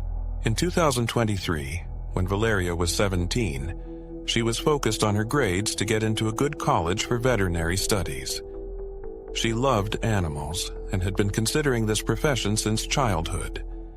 That summer, while she was on break, she explored different colleges and continued working as a lawnmower, hoping to earn more money before heading off to college. On the day she disappeared, Valeria told her parents she was going to work, said her goodbyes, and left. Her mother expected her to return home a few hours later, but as the day went on, it became clear something was wrong. Valeria was unresponsive to calls, and by evening, her mother decided to call Patrick, the neighbor and family friend who owned the landscaping company where Valeria worked. To her shock, Patrick informed her that Valeria had not only failed to show up for work that day, but she hadn't even been scheduled for a shift. Hearing this intensified the parents' fears. They worried that something terrible had happened, yet they clung to hope. Her mother considered the possibility that Valeria might have lied about going to work and instead was spending time with friends, although she had never done anything like that before. Ultimately, the parents decided to wait, hoping their daughter would return home safely. They also called all her acquaintances, but none of them had seen the girl that day. By the morning of the next day, when Valeria still hadn't appeared, they decided to contact the police. When speaking with the girl's parents, the officers suggested that Valeria might have left secretly or run away from home. Her mother mentioned that she usually didn't work on Wednesdays, but that day she thought she had the chance to pick up an extra shift. The police also spoke with her boss, who confirmed that she had no work scheduled for that day. The last time she had gone to her shift was in the morning. The officers interviewed Valeria's friends and acquaintances, but they all denied that she could have spent time with any of them. Given the small size of the town, the police quickly reached out to anyone who might have seen Valeria. However, this yielded no results. The only lead they managed to find was a witness who saw the girl on the day she went missing. Around noon, she drove past him in her car, but this information did not bring the officers any closer to determining her current whereabouts. As days passed since Valeria's disappearance, and it became increasingly clear to the police that she might not return home on her own, investigators began to consider two main theories: running away from home and a criminal aspect. Valeria's parents doubted that she could have run away. There were no issues in their family, and Valeria was diligently working on her grades at school to fulfill her dream of becoming a veterinarian. Nonetheless, the possibility of her running away gave them some hope that she might be okay. Otherwise, she might already be gone. The police, along with Valeria's relatives and volunteers, searched the surrounding areas of the town for several weeks. Authorities also appealed to local residents for help in searching for Valeria's car. The fact that they had not found the vehicle in the tiny town suggested that either Valeria had driven it away from Arlington or someone had hidden it. This continued for nearly 3 weeks until, on June 26th, the police finally discovered Valeria's car. It was found in the parking lot of a residential complex in Shelbyville, about 30 kilometers from Arlington. The car was missing its license plates, and the doors were locked. There were no signs of a struggle or useful evidence inside the vehicle. However, detectives quickly uncovered an interesting fact. The residential complex where the car was found used lawn care services from the same company where Valeria worked. According to her boss, Valeria was not scheduled to work that day. Investigators suspected that the man might be hiding something and began to scrutinize him. They spoke to residents in the area of the complex and found another witness who saw Valeria on the day she disappeared. However, she was not alone. Her boss, Patrick, was in the car with her. Upon hearing this, detectives returned to speak with him, but he insisted that he hadn't seen her that day. But when the police informed him about the witness and that Valeria's car had finally been found, he suddenly changed his story. Patrick admitted that he had indeed seen her that day, according to his new version of events.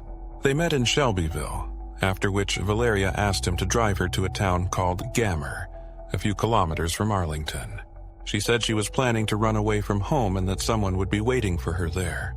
Upon arriving at the location, Valeria got out of his car and into another vehicle driven by a man, after which they left together. Patrick added that the next day, he took Valeria's car and parked it in the lot of the residential complex where police would later find it. He claimed he just wanted to help her. However, investigators quickly found inconsistencies in this story. They had already requested data from Valeria's smartphone, which indicated that the last time it was active was in Arlington, not in any other town. This led the police to believe that something may have happened to her in her own town, and they informed Patrick of this fact. To their surprise, he changed his story again. This time, he claimed that they had met near the residential complex in Shelbyville, after which she got into his car and they went to his house. Then, he said, he left Valeria alone in his home while he went back to work, and when he returned, she was gone. Of course, detectives found this account even less credible than his original story. They asked Patrick to provide his smartphone, and he agreed. There, detectives found a message exchange with Valeria from the day she disappeared. At 11:23 a.m., she texted him, "I'll be there soon." And a few hours later, Patrick replied, "Where are you?" A bit later, he sent a similar message, but received no response. This behavior appeared highly suspicious, and detectives grew increasingly doubtful of Patrick's truthfulness. They went to speak with Valeria's parents and asked if they'd noticed anything unusual in his behavior. Valeria's mother shared that Patrick sometimes acted oddly. He had developed a friendly relationship with Valeria, spending time with her outside of work, buying her gifts, and taking her shopping. She even suspected that, at times, the 59-year-old man behaved less like a boss and more like a jealous boyfriend. However, Valeria's mother had not taken these concerns seriously.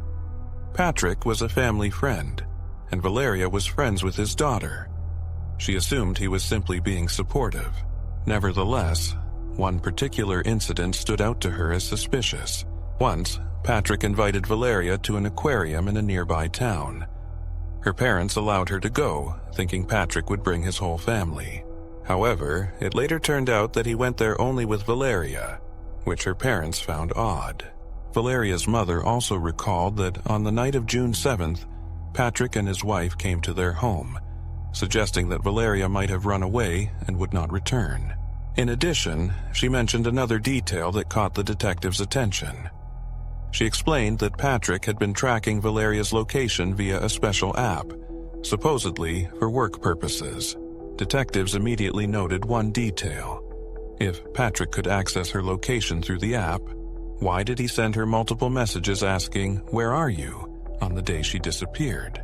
Piecing together the available information, detectives became almost certain of Patrick's involvement in her disappearance. However, without concrete evidence or knowledge of Valeria's current whereabouts, they couldn't charge him. Still, the police decided to arrest him for providing false testimony. Patrick had violated the law by lying about not seeing the girl on the day she disappeared, leading to charges against him. The detectives hoped this move would prompt him to reveal the truth, but Patrick continued to insist he had nothing to do with her disappearance.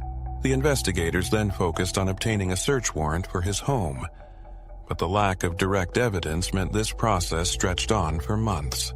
In the end, the police uncovered another suspicious fact. Several of Patrick's neighbors reported that the day after Valeria's disappearance, a man was seen dismantling his garage at 2 a.m. Finally, on October 1st, the police obtained a warrant and went to search Patrick's home. His property was vast, with a pond located in the middle. Immediately, 4 search dogs indicated that there was a faint human scent in the water, prompting investigators to focus their search in that area. However, no remains were found in the pond. The canine team suggested that a human body might be nearby, with the water having absorbed the scent. As a result, the police continued to search the entire property. They requested a helicopter equipped with ground-penetrating radar, and based on the data collected, they created a map highlighting areas where excavations might have taken place. Given the size of the property, the search extended over several weeks. This continued until November 28th, when the police turned their attention to a large pile of debris mixed with soil. As they sifted through the rubble, they discovered 2 wooden boxes beneath it. The first contained old videotapes and documents, but the police did not disclose their contents. The second box held human remains wrapped in black garbage bags. The degree of decomposition made visual identification impossible. However, detectives noted the deceased's nails were painted the same color as Valeria's on the day she disappeared. The remains were sent to medical examiners, who quickly confirmed that they indeed belonged to Valeria Tinkoff. Shortly after this, Patrick was charged with murder, and detectives brought him in for questioning. Now that the girl's body had been found on his property, the man did not deny anything. However, his account raised further suspicions. He admitted to killing her. According to him, they had met that day near a residential complex in Shelbyville for work. After that, they went to his home, where he also had an office. From Patrick's perspective, Valeria began to blackmail him. He claimed that for some time, she had been trying to seduce him, and that day she demanded he buy her a new car. Otherwise, she threatened to tell everyone that he had assaulted her, vowing to ruin his life. Patrick stated that he panicked, and an argument ensued that escalated into a struggle. In that moment, he grabbed his belt and strangled her, then moved her body to the office and hid it there. The next day, he went to a hardware store, bought some boards, and constructed what resembled 2 coffins. He placed Valeria's body in one and filled the other with documents and old videotapes. To mask the smell of decomposition, he wrapped the body in plastic. He decided to bury them in a pit that was already on his property, but needed something to cover the boxes. He used construction debris, which was abundant on his property, and covered everything with soil to securely bury the coffins. As for the burned garage, the purpose of this act remains unclear. Given that Patrick did this shortly after the murder, it likely has some connection to the events that transpired. He may have needed to destroy evidence, and the garage was simply a cover. It's worth noting that the place where he hid the bodies was only 100 meters from Valeria's parents' home, who had been searching for their daughter for almost 6 months. When the police asked him how he felt after committing the murder, Patrick calmly replied that nothing had changed in his life. Naturally, the detectives approached this story with skepticism. It sounded as if Patrick was trying to portray himself as a victim, justifying his actions by claiming he was being blackmailed. The prevailing theory was that he had been pursuing Valeria for a long time, hoping for some romantic connection. On the day of the incident, he might have lured her to his home, where he attempted to initiate a sexual relationship, and she refused. Fearing that she would tell her parents, he decided to kill her. Another fact against Patrick's version came from Valeria's relatives. According to them, she loved her car and often mentioned wanting to drive it for the rest of her life. Thus, the story of blackmail over a new car seemed even less plausible. After charges were filed against him, detectives found several interesting leads that added to the case. During a detailed examination of his smartphone, they discovered that shortly after arriving home on the day of the murder, Patrick began deleting apps from his phone. However, he did not delete the health app, and the remaining data showed that shortly after arriving home, his heart rate spiked significantly for several minutes. Investigators believed this was when he killed Valeria and dragged her body. Additionally, Patrick admitted to throwing away the license plates and keys belonging to the victim in a river to make it harder for the police to find her car. Moreover, he shared another detail.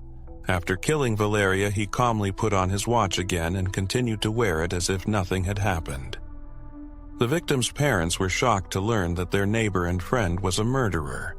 They said they never believed in his involvement, despite Patrick's strange behavior. It's important to note that detectives kept much information confidential, even from the victim's parents, to avoid compromising the investigation. Therefore, many facts came to light only after his arrest. When Patrick was placed in jail, awaiting the start of the trial, he acquired a lawyer. Instead of trying to retract his confession, as is often the case, he and his lawyer opted to make a deal. Patrick confessed to murder, and in exchange he was cleared of charges related to providing false information, which had led to his initial arrest. Thanks to this deal, on March 11, 2024, Patrick appeared before a judge who sentenced him to 57 years in prison. Despite the lengthy wait for the 7 victims and the subsequent trial process, they had to endure the defense's attempts to justify Patrick's actions. There was a significant detail in this deal. Typically, such agreements do not require the defendant to disclose all the details of the crime. Patrick only needed to admit to the murder. The parents of the victim may never learn the true reasons behind Patrick's actions, even though investigators' theories seem to align closely with the facts. Patrick's own family was equally shocked when police discovered the bodies on their property. His wife and children, including a daughter who was friends with the victim, lived just a few yards from the crime scene for nearly 6 months without any suspicion. As a result of this plea agreement, it's unlikely we will ever find out what evidence Patrick may have hidden near Valerie's remains. This could have posed additional legal troubles for him, especially since he feared that police would search his home following Valerie's disappearance. Feel free to share your thoughts on this case in the comments, and don't forget to like this video if you enjoyed it. I also recommend subscribing to our channel for daily updates on the most intriguing crime news from around the world, unfiltered. Thank you for watching.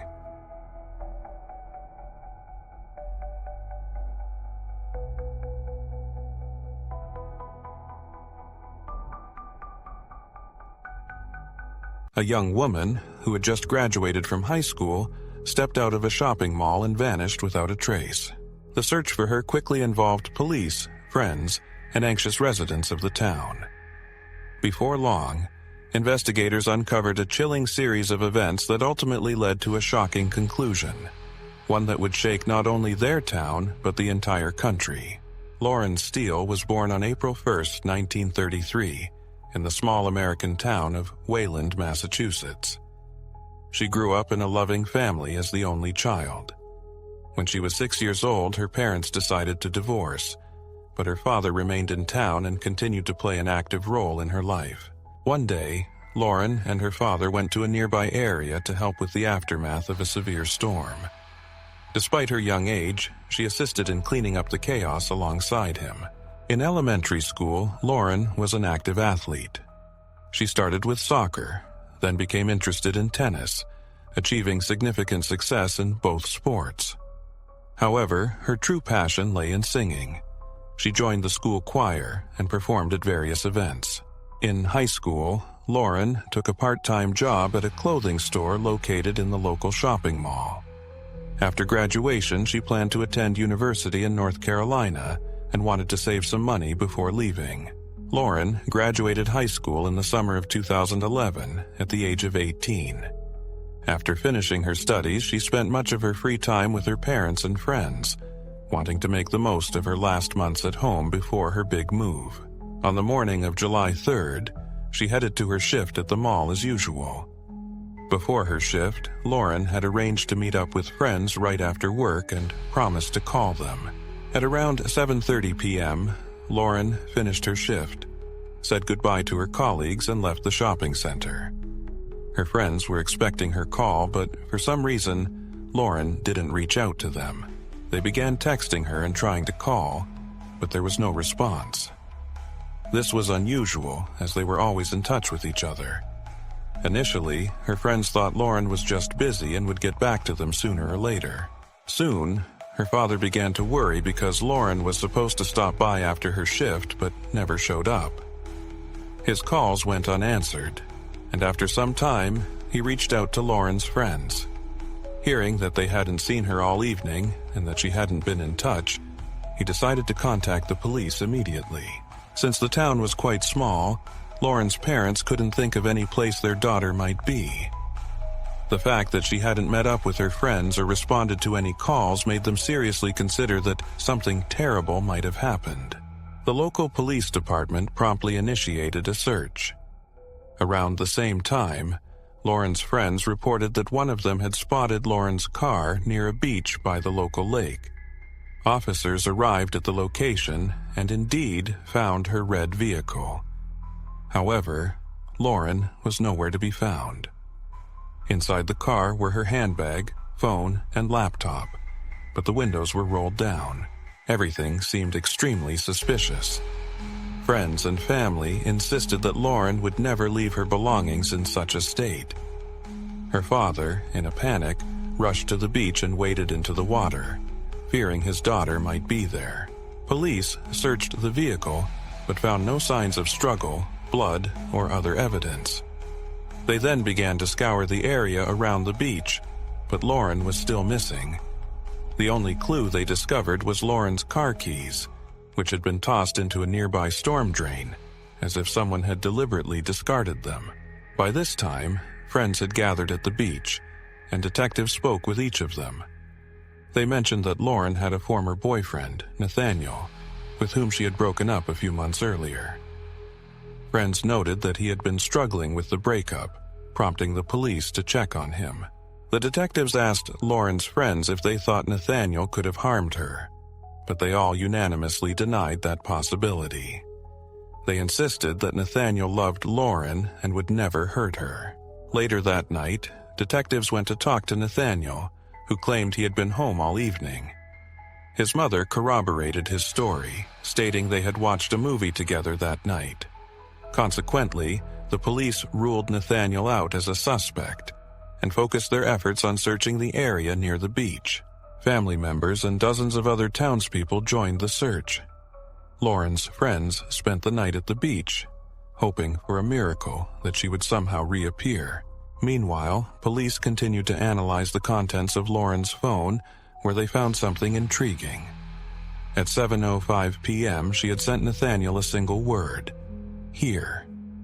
14 minutes before that, she had called him, and they spoke for several minutes. When detectives returned to Nathaniel, he stated that Lauren had indeed stopped by his place around 7 p.m., but had never come inside or left her car.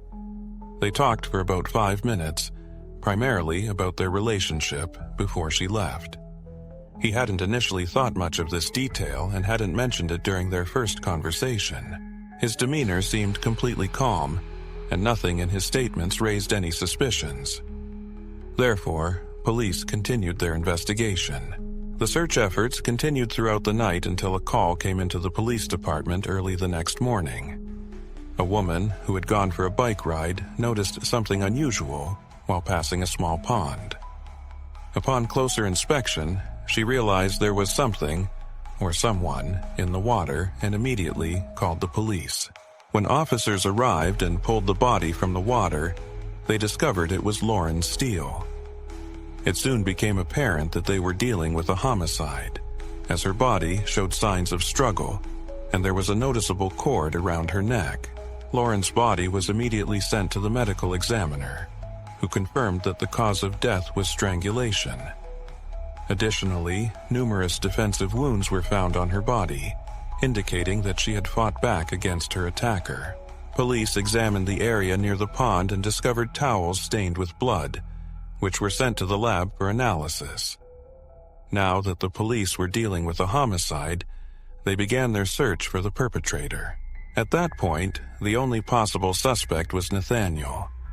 Investigators spoke with Lauren's friends and family to learn more about her relationship with him and the circumstances surrounding their breakup. The couple had been dating for 3 years, and for most of that time, their relationship seemed perfect. Nathaniel was well respected in his family, played on the school soccer team, and was generally one of the most popular guys in school. However, about 2 years into their relationship, things began to deteriorate. Nathaniel became increasingly jealous of Lauren, trying to control who she spent time with and how she interacted with others. He also started to abuse alcohol. Lauren's friends noticed these changes and how they negatively affected her, prompting them to encourage her to consider ending the relationship. The couple frequently broke up, only to reconcile later. Ultimately, 3 months before Lauren's death, she decided to end things for good. According to her friends, Nathaniel took the breakup very hard.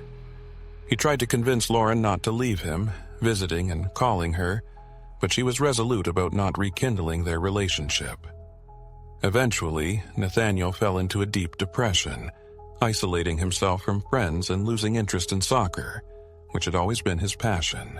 After graduating, he received a sports scholarship for college that would cover his tuition, but even that became irrelevant to him.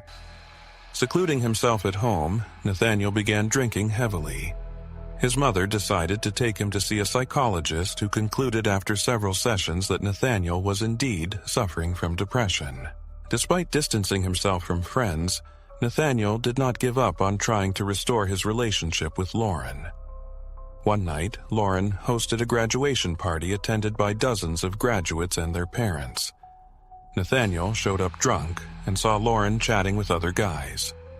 He approached her, trying to discuss their relationship, but she firmly told him that she wasn't interested in having that conversation, which infuriated him. In the yard next to the house where the party was held, a large tent was set up. Nathaniel punched one of its supports, causing the entire structure to collapse onto the attendees. They had to hold it up, and Nathaniel was asked to leave immediately. After that, Lauren approached her mother in tears, saying that Nathaniel wouldn't leave her alone. In another incident, Nathaniel confronted a guy Lauren was talking to and threatened to kill him. All of this led investigators to suspect that Nathaniel might indeed be involved in a murder. He was the last person to speak with Lauren and saw her before she disappeared. However, the police faced one major problem: the alibi provided by his mother. During the investigation, they discovered another intriguing detail. Reviewing surveillance footage from the mall where Lauren worked, they saw that Nathaniel had arrived about an hour before her shift ended. However, he didn't visit her. Instead, he went to a sports nutrition store on the same floor. Ultimately, the police went back to Nathaniel's house to speak with him again, but this time he wasn't there. His parents said he had left a few hours earlier and they didn't know where he was. Investigators then questioned his mother again, asking if she had been home all evening. This time, she recalled that she had briefly stepped out during the time Lauren had come over after work. Gathering all these facts, the police requested a search warrant for Nathaniel's home. Their first stop was the garage, where they immediately noticed several elastic cords similar to those used by the victim. Using luminol, the experts found a large bloodstain on the garage floor, which had been cleaned and was not visible to the naked eye. Blood was also found on the kitchen door handle, the floor, and in 2 sinks. Soon, investigators discovered a sports bag containing blood and dirt-covered sneakers. In Nathaniel's room, they found a small door leading to the attic, where they uncovered another pair of shoes with blood traces, along with wet, dirty clothing. The evidence was sent to the lab, which quickly established that the blood belonged to Lauren. Nathaniel was promptly declared wanted, and a few hours later, police found him at his aunt's house. Upon entering, he didn't resist arrest and remained calm. However, his parents immediately hired a lawyer, so detectives were unable to obtain a confession. He was charged with murder, and the case was sent to trial. While preparations were underway, investigators uncovered more concerning details. His cousin, who lived in the house where he was arrested, revealed that on the night of Lauren's murder, Nathaniel had called her and asked to hang out because he wanted to talk things over. She was busy at the time, but they met the next day. Around the same time, news of the body's discovery spread throughout the town. His cousin then asked if he had any connection to the case. Nathaniel's response was chilling. He said they would never find the murder weapon if she were asking about it. He then confessed to having driven Lauren's car to that beach.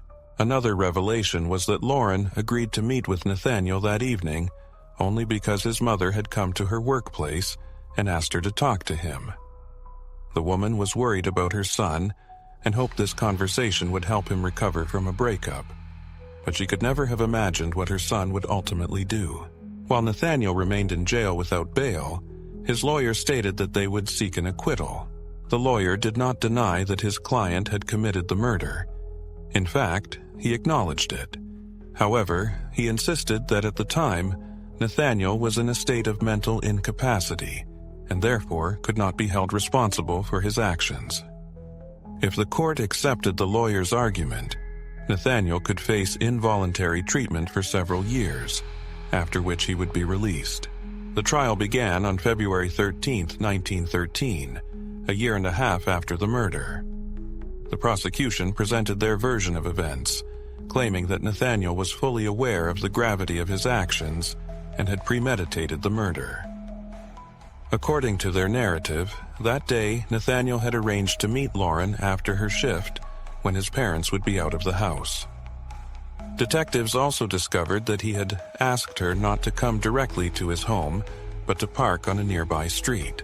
When Lauren arrived at his house, he led her to the garage, where he stabbed her multiple times and then strangled her. He then took her Jeep and parked it near a marsh after retrieving the keys from her purse. After that, Nathaniel walked back home to clean up the blood. Notably, police found a witness who saw Nathaniel that evening. According to the timing, he was spotted just as he returned home from the marsh, shirtless, with loud music playing from his car.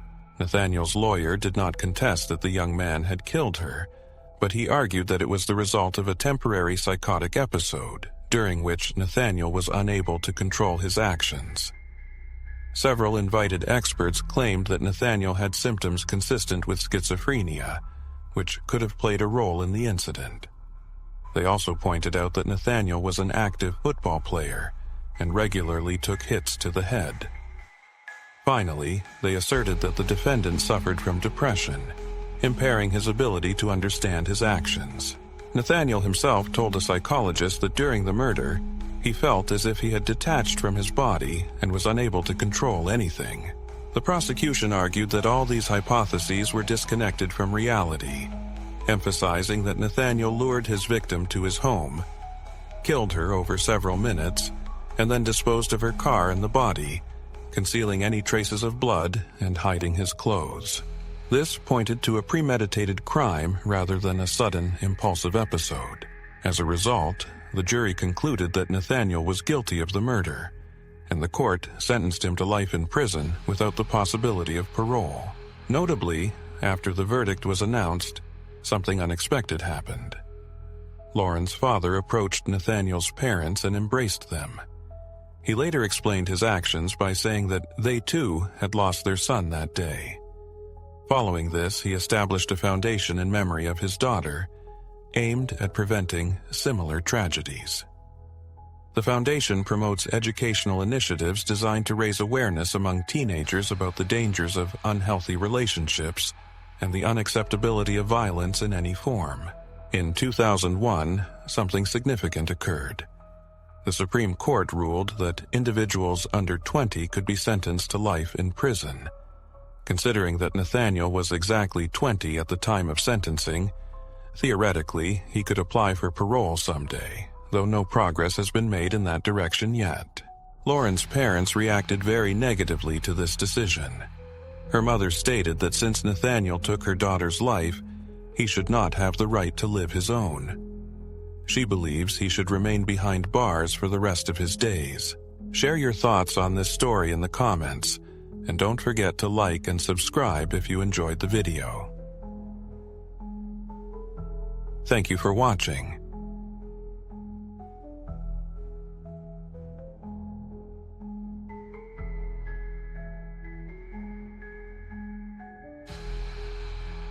Karen Slattery was just a teenage girl making some extra cash babysitting. She'd agreed to watch two young girls for a few hours, and it was a family she knew well. But she never expected that night would unfold like a scene from a horror movie. What happened next kept the entire town in suspense, leaving even the most experienced detectives desperate for answers. When the truth finally came out, it defied everyone's expectations in a way that none could have prepared for. Karen was born on September 18, 1969 in New York City.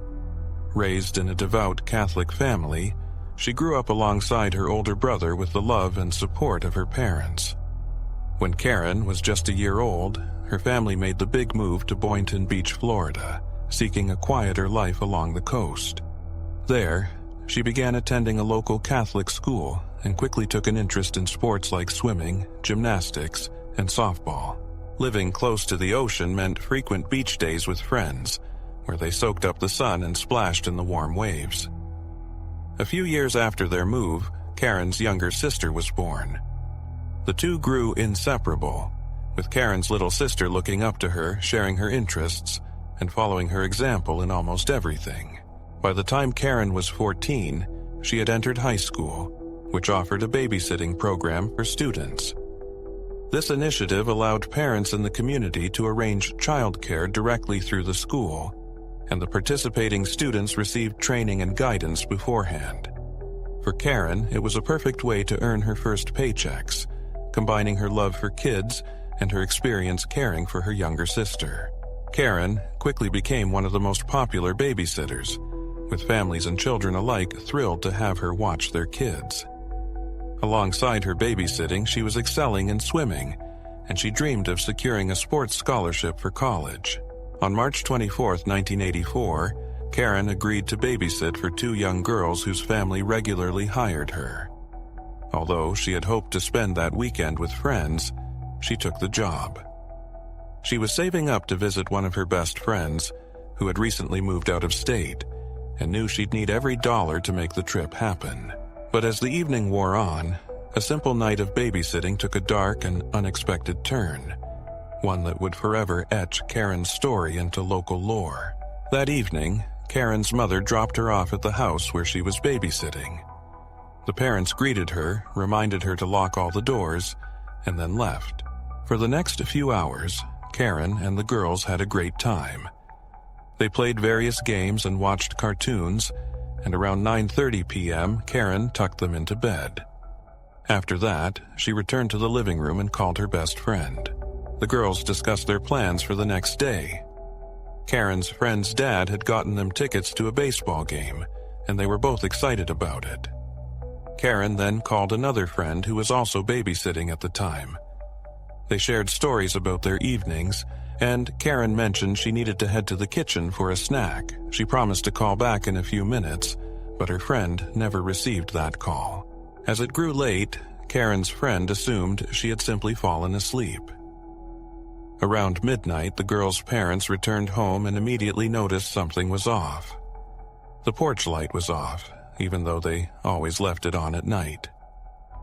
Inside, the house was eerily quiet, and even the TV was off. Approaching the front door, they realized it was unlocked. Assuming Karen might have forgotten to lock it, they entered and called her name, but there was no response. As they made their way through the house, turning on lights, they reached the kitchen and were met with a horrifying sight. A large pool of blood covered the kitchen floor. The wall phone nearby dangled from its cord, and a long trail of blood led down the hallway toward the bedrooms where their daughters slept. Both bedroom doors were closed, but they saw light coming from under one of them.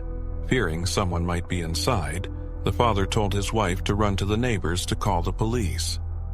He hesitated at the door to his daughter's room, terrified of what he might find, and unable to bring himself to open it. Minutes later, a patrol officer arrived at the scene. He instructed the father to step outside while he began to investigate the house. Upon opening the door to the girls' bedroom, he found them asleep on the bed, looking worried but with no visible injuries. He carefully picked up the girls and carried them outside to their parents, who felt an incredible relief that their children were alive. However, they quickly remembered about Karen and informed the officer that there should be another girl in the house. The police officer went back inside and discovered a blood trail leading from the bedroom door. As he followed it, he uncovered a half-human body. The officer checked for a pulse, but there was none. While he was in the room, additional police officers arrived at the scene. Investigators quickly established that the deceased was Karen. Her clothing was partially missing, suggesting a possible assault, and her face was covered with towels. Her body bore multiple injuries resembling stab wounds from a sharp object. After the body was handed over for further examination, investigators began searching the house. They found that the living room window was open and the security screen had been cut. Moreover, they discovered shoe prints outside several windows and trampled vegetation, indicating that the perpetrator may have been watching the victims from the street for an extended period before entering the house by cutting the screen. Investigators noted several unusual clues. In addition to the shoe prints, there were also marks left by bare feet both outside and inside the home. This suggested that the intruder had removed their shoes before entering. During conversations with the homeowners, the police learned that Karen always locked the front door when she was babysitting. Given that the door was found open upon their return, detectives realized that the murderer likely exited the crime scene through the same door. Regarding the open window, the homeowners explained they had left it open before leaving because the weather that day was pleasantly cool. Realizing that this single action may have allowed the intruder to enter, they were both horrified and began blaming themselves for Karen's death. Remarkably, police also found bike tracks in the backyard, suggesting the killer had arrived and departed on a bicycle. They managed to follow the tire marks to the road along the coast, but the trail ended there. Forensic experts attempted to capture the intruder's bare footprints, but the prints were smudged and unusable. Strangely, they also found no foreign fingerprints anywhere in the house. From the condition of the bathroom, it appeared that the intruder had even taken a shower, but there were still no fingerprints. Investigators believed that the attacker ambushed Karen when she was standing near the kitchen phone. Nearby, they found a bloody hammer, likely used in the initial assault, but no knife that would account for the victim's wounds. This suggested that the killer had taken the weapon with him, while the hammer, which had been taken from a kitchen cabinet, was left behind. Additionally, the intruder seemed to have taken a single women's glove from the closet, which he likely wore and then took with him. Nothing else of value appeared missing from the house, casting doubt on the theory of a botched robbery. Medical examiners determined Karen had suffered 18 stab wounds, which were the cause of death. They confirmed signs of assault and found biological material on her body. However, DNA analysis was not yet commonly available at that time. Another strange detail was found on her shorts, a piece of chewing gum. Not long before her death, Karen had removed her braces and was happy to finally chew gum again. Experts speculated that the gum might have been placed on her shorts by the killer. With few other leads, the police turned to the public, asking for information about any suspicious men who frequently rode bicycles and behaved oddly. Detectives also began checking records of individuals with prior convictions for home invasions. News of Karen's murder sent shockwaves through the community, and parents, fearing a dangerous predator in their midst, stopped allowing their children to go anywhere alone. As for the school's childcare program, it underwent a complete overhaul. Previously, it was common practice for students to babysit young children in their homes, but after Karen's murder, everything changed. Parents were advised to stay vigilant, check all windows and doors, and whenever possible, work in pairs. They were even encouraged to leave their children with professional sitters in their own homes, after which parents would pick them up. The local police department dedicated nearly all of its resources to the case, as there was immense pressure to catch the perpetrator as quickly as possible. They tried to speak with the girls whom Karen had been babysitting, hoping they might have seen something. One girl mentioned being frightened by a man with blood on his face during the night, but she couldn't recall any specific details. As for the parents, speculation quickly arose that they might have been involved in the murder. This theory was mainly fueled by the fact that they had the theoretical opportunity to commit the crime, even though there was no clear motive. Suspicion grew even more after the family moved to another state just 2 days after the incident. Meanwhile, another suspect emerged when one of the officers investigating a separate trailer burglary discovered a connection. The suspect had been riding a bicycle, and this wasn't all. Blood-like stains were found on one of the bicycle handlebars, and a piece of gum, matching the color of the victim's, was stuck in the spokes. Investigators sent the evidence to the lab and began to consider that Karen's murder might have been the result of a botched robbery. However, The forensic results revealed that the jelly was of a different flavor, and instead of blood, there was only ordinary paint on the handle. While the police continued their search for the culprit, friends of the Karen family organized a monetary fund to reward useful information about the case, raising tens of dollars. Soon, this amount grew to $30,000 and then to $50,000. A significant number of people were eager to see the criminal caught quickly, partly for their own safety. Such a substantial sum attracted thousands of calls, and the police worked hard to follow up on each lead. A considerable number of people suggested checking the parents of the girls that Karen was babysitting, believing they might be involved in the murder. Eventually, the detectives had to issue a statement clarifying that they were not considering them as suspects, as they had already been thoroughly investigated. Not long after, a woman living just a few blocks from the crime scene contacted the police with a strange story. She recounted that upon returning home, she found drops of blood on the floor and a note addressed to her nephew. Investigators reached out to him, and he confirmed her account. According to the man, the author of the note was his 22-year-old friend, who had a criminal history and was traveling to another state the day after Karen's murder. The detectives went to Ohio to meet with him, and the man admitted he had indeed written the note and slipped it through the woman's mail slot. He claimed he hadn't seen any blood and had no connection to the murder. He agreed to provide a DNA sample and undergo a polygraph test. During the interrogation, the operator noted several responses that seemed deceptive.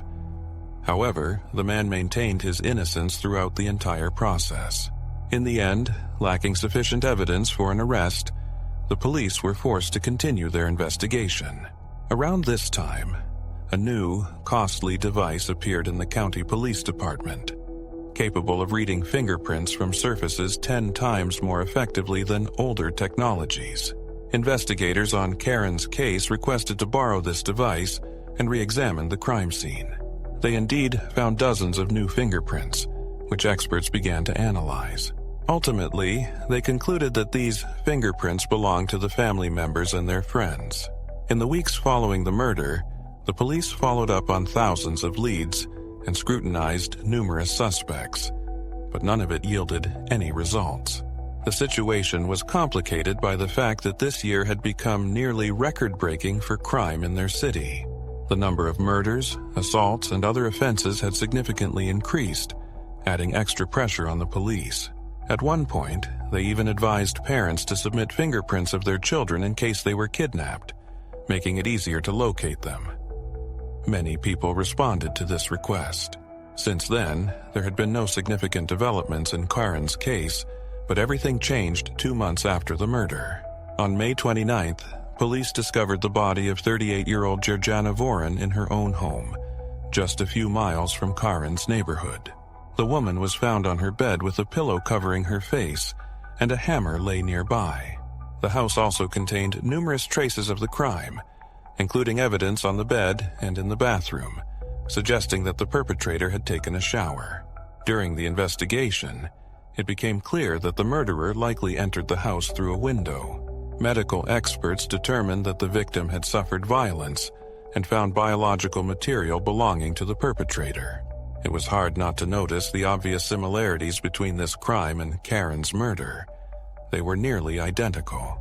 In Georgiana's home, her 2 daughters were present, but the criminal left them unharmed, and they heard no sounds that night. Everyone suspected that the same person was behind this murder, but in this instance he left no fingerprints at the scene. Nevertheless, experts decided to examine the book that was found next to the bed and check all its pages for fingerprints. They reasoned that the killer might have handled the book and moved it during the crime, so they began their analysis using the expensive device. Soon, they discovered something significant. There was indeed a foreign fingerprint on 43 pages, which could potentially belong to the murderer. In 1984, there weren't comprehensive databases for fingerprints, but now the detectives could compare this print with those of all the suspects in hopes of finding a match. They soon uncovered another possible link between the murders of Karen and Georgiana. It turned out that one of Karen's friends had babysat her children just days before the murder. Detective Kevin McCoy began to consider that this mysterious killer might be connected to other cases, even those that didn't seem obvious at first. The fact that the criminal managed to leave no fingerprints and evaded witnesses suggested considerable experience in committing such crimes. Then he recalled that a month before Karen's murder, he had been assigned to investigate a rather unusual case in nearby Rotoni. An unknown assailant had broken into a bedroom, attacked a woman with a heavy object, removed her clothing and ring, and then simply left. The woman survived, but her injuries led to severe consequences for her brain. Detectives speculated that the same perpetrator could be behind this attack, but the victim was unable to remember any details. As a result, the detective continued searching for possible connections to other cases and soon found another intriguing incident. On May 22nd, 2 months after Karen's murder, a woman was returning home with her son around 2 a.m.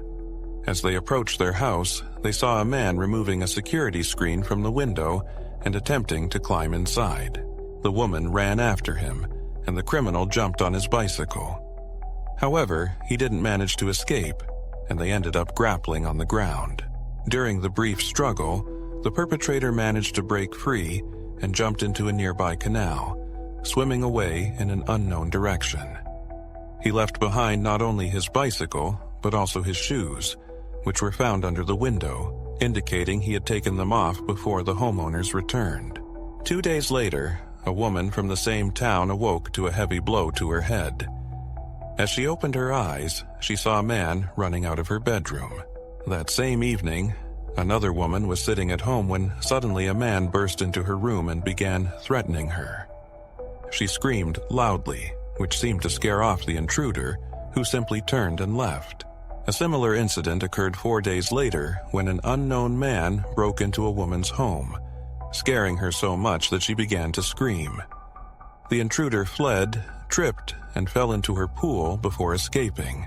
Detective McCoy believed all these crimes were connected and soon noticed another troubling pattern. Over the past few months, several female students from the local university reported encounters with a man who exposed himself on campus and sneaked into their dorms. All the victims described him as a white man of average height with short dark hair, prompting the police to create a composite sketch of the suspect. Detective McCoy compiled this sketch and referred to a photo book of individuals with a history of sexual offenses. At the time, the book was a hefty volume, and he scrutinized each photograph closely. Eventually, he identified a man who resembled the sketch. He took that photo and mixed it with others, then spoke again with one of the students who had seen the perpetrator most clearly. When she looked through the photos, one in particular seemed to match. The man was 23-year-old Dwayne Owen, who had an extensive criminal record that included theft and indecent exposure. This was enough for the police to arrest and question him, but his whereabouts were unknown. Detective McCoy issued a bulletin for Owen, distributing his photo to officers throughout the city. A few days later, an officer patrolling one of the city's streets spotted a man who closely resembled Owen. She requested his identification, and he presented her with military ID under a different name. However, the officer grew suspicious that the ID might be fake because the man looked just like the photo of Owen. She decided to arrest him and take him in for questioning.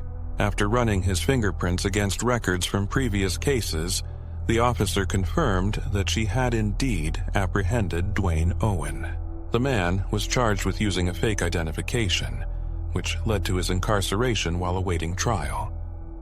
Investigators focused on establishing any potential links to the murders and assaults. During the interrogation, the man admitted that the sneakers and bicycle found at the scene were indeed his, and confessed to several robberies. However, he continued to deny any involvement in the murders, and at that time, it was still impossible to match his DNA with the biological material from the crime scenes. Detectives questioned Owen for several hours, and he seemed to enjoy the process, often speaking in riddles and sometimes responding to their questions with poetry. Eventually, when asked if he had killed anyone, he simply replied yes, but refused to provide any further details. Notably, When questioned about the number of people he had killed, he just remained silent, tracing his finger across the table as if drawing something. Owen also claimed to have a strong understanding of forensics and knowledge of how to commit a crime. Meanwhile, investigators had requested a comparison of his fingerprints with those found on a page of Georgiana's book, and they were eagerly awaiting a breakthrough. The prints matched.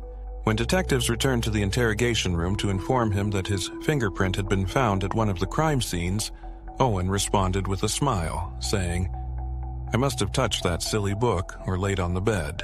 Shortly after this, Owen began to open up, detailing his involvement in the murders. He described how he roamed the streets looking for a victim's home, broke in, and killed her, recounting the details of Georgiana's murder. One of the most chilling details was that Owen had brought a change of clothes with him and left it on his bicycle to change into clean clothes after committing the crime.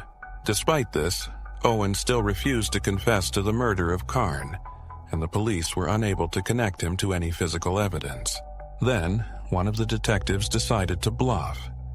He took Owen's shoe prints, but none of the traces at the scene of Karn's murder provided a definitive match. The detective decided to try to trick the suspect and used a different photo of a bloody footprint, placing it in front of the man alongside a mold of his shoe. He claimed that they had obtained these from a fall and now had evidence of the suspect's presence in the house. To the detective's surprise, it worked. The man looked at the photos and admitted they resembled his own footprints. Soon, he began to confess. According to the suspect, he was riding his bike in the neighborhood around 8 p.m.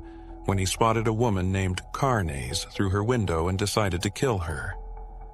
Initially, he went to a bar to drink, lingered for a while, and returned home as darkness fell. There, he watched his victim through the window before taking off his socks and putting them on his hands to avoid leaving fingerprints. Once inside, he found a woman's purse and rummaged through it. A little while later, he saw Carnes head to the kitchen to grab her phone. The man panicked, thinking she might have noticed him and was about to call the police. So, he emerged from his hiding place and attacked her, dragging her into the bedroom where he assaulted her. Afterward, he took a shower, gathered his bloody clothes, stepped outside, and hid them in nearby bushes. He then mocked the detectives, claiming they had done a poor job by not checking all the bushes in the area. As for the bike, he rode it to a nearby body of water and discarded it. Once he finished disposing of the evidence, he returned home to his brother and another neighbor. There, he set the wall clock back by 2 hours and made a lot of noise until his neighbors woke up. When they came out and asked him to keep it down, he apologized and claimed he lost track of time. Eventually, both men looked at the clock and noticed the incorrect time. This was the suspect's attempt to create an alibi in case the police questioned his neighbors. The man was ultimately charged with 2 murders and was taken to jail to await trial. During a background investigation, authorities uncovered that the suspect had grown up in extremely adverse conditions. His parents, who struggled with addiction to alcohol and illegal substances, died when he was a child. He and his brother then cycled through several foster homes. Later in life, he briefly joined the army before taking criminology classes in college. As he later admitted, he had initially hoped to become a police officer, but a minor conviction dashed those plans. Disillusioned, he decided that if he couldn't be a cop, he could at least choose the other side. Following his arrest, he confessed not only to the murders but also to dozens of other crimes, including assaults, peeping, and breaking into homes. However, he insisted that Carnes and Gerda were the only individuals he had ever killed. While preparing for trial, the suspect almost managed to escape from jail by hiding in a trash bin, hoping he'd be loaded onto a truck and taken outside. However, guards discovered him in time. The trial for Carnes's murder began a year later, and the suspect pleaded not guilty. His defense team claimed his confessions were coerced and that his rights had been violated during police questioning. Yet, after the jury viewed full recordings of his admissions, there was little doubt about his guilt, and he was sentenced to death. A year later, he received the same sentence for Gerda's murder. In addition, he was given 6 life sentences for other crimes, leaving him to await his eventual execution on death row. However, his story didn't end there. Soon after, he filed an appeal in Carnes's case, arguing that police had violated his Miranda rights during the interrogation process. As part of his appeal, the suspect pointed out that during the interrogations, he repeatedly stated, "I don't want to talk about this." Yet, the police continued to press him for answers. To the surprise of many, the court accepted the appeal, and all charges in that case were dismissed. However, the prosecution filed its own appeal 7 years later, leading to a new trial where the suspect was once again sentenced to death. Since then, he remained in prison awaiting execution. Typically, a long time passes between sentencing and execution, and this case was no exception. The execution was scheduled for June 15, 2023, nearly 39 years after the murders. The youngest sister of Carnes came to witness the execution of her sister's killer. She wanted to look into his eyes, but he kept them closed until the very end. It's worth noting that after Carnes's murder, she chose to become a police officer and eventually became a sheriff. According to her, after her sister's death, she suffered from insomnia and thought that if she couldn't sleep, it would be better to spend that time doing something productive. Feel free to share your thoughts on this story in the comments, and don't forget to like this video if you enjoyed it. Thank you for watching.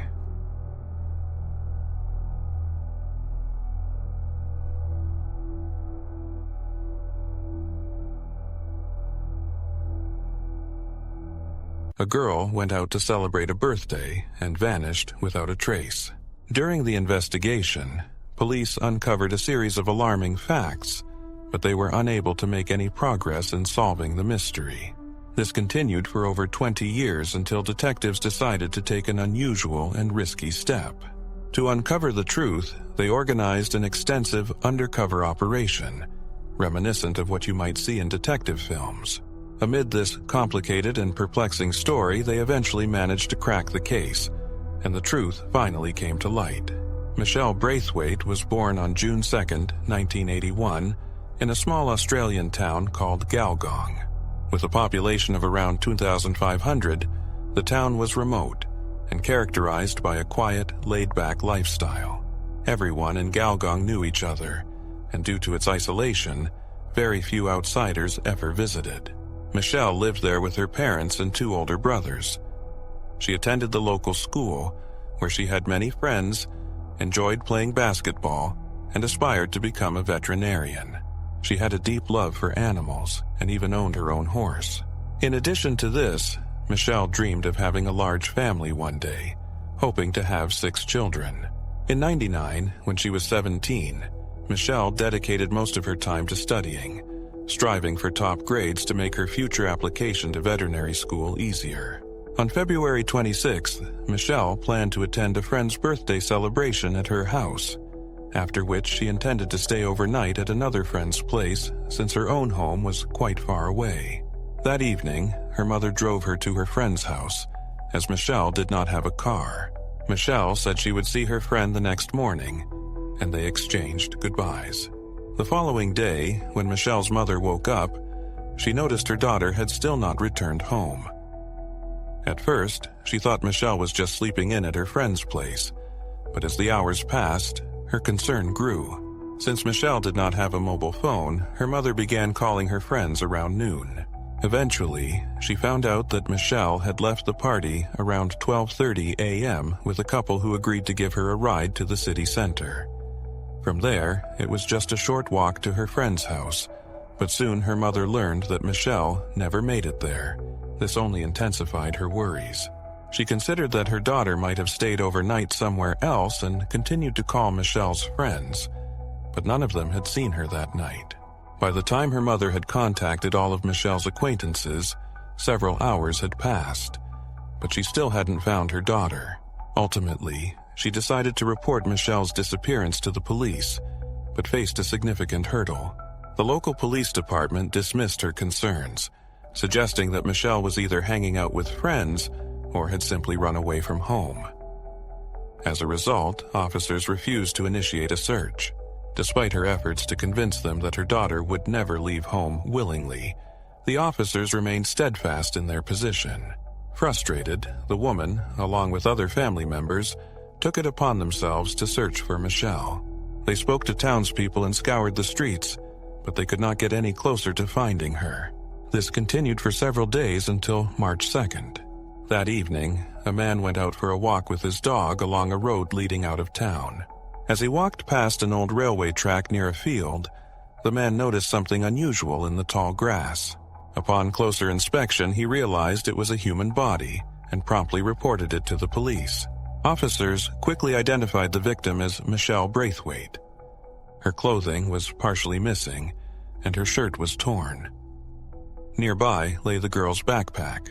However, no other evidence was found at the scene. Notably, the body was located less than a kilometer from Michelle's home, but the dense grass made it nearly impossible to spot from the road.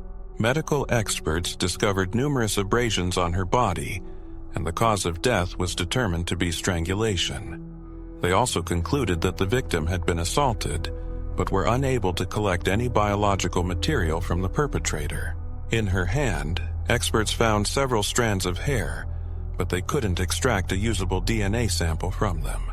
Now that the police were dealing with a homicide, they finally began a thorough investigation. Their first step was to interview everyone who attended the party. According to experts, Michelle's death likely occurred on the night of her disappearance, meaning someone present could have been involved in the murder or had information about it. However, all attendees claimed the party was calm and without conflict. None of them saw Michelle arguing or fighting with anyone. She was in good spirits and left with a couple who promised to give her a ride. The police spoke with that couple, and they confirmed they dropped Michelle off on the main streets of the town, from where she planned to walk to her friend's house. Afterward, they left and did not see which direction she headed. Michelle's friend reported that she never arrived that night. Investigators speculated that either Michelle was attacked before she reached her friend's home, or she had a change of heart and decided to go home instead. They doubted that an attack would occur in the middle of the street, as they asked nearby residents if they had heard any screams or unusual noises. None reported anything. Given this, police believed the girl may have known her assailant. Perhaps he offered her a ride home and led her to the location where her body was later discovered. Michelle's family insisted that she would never have gotten into a car with a stranger. Moreover, outsiders rarely visited the town, and she would have recognized any local resident.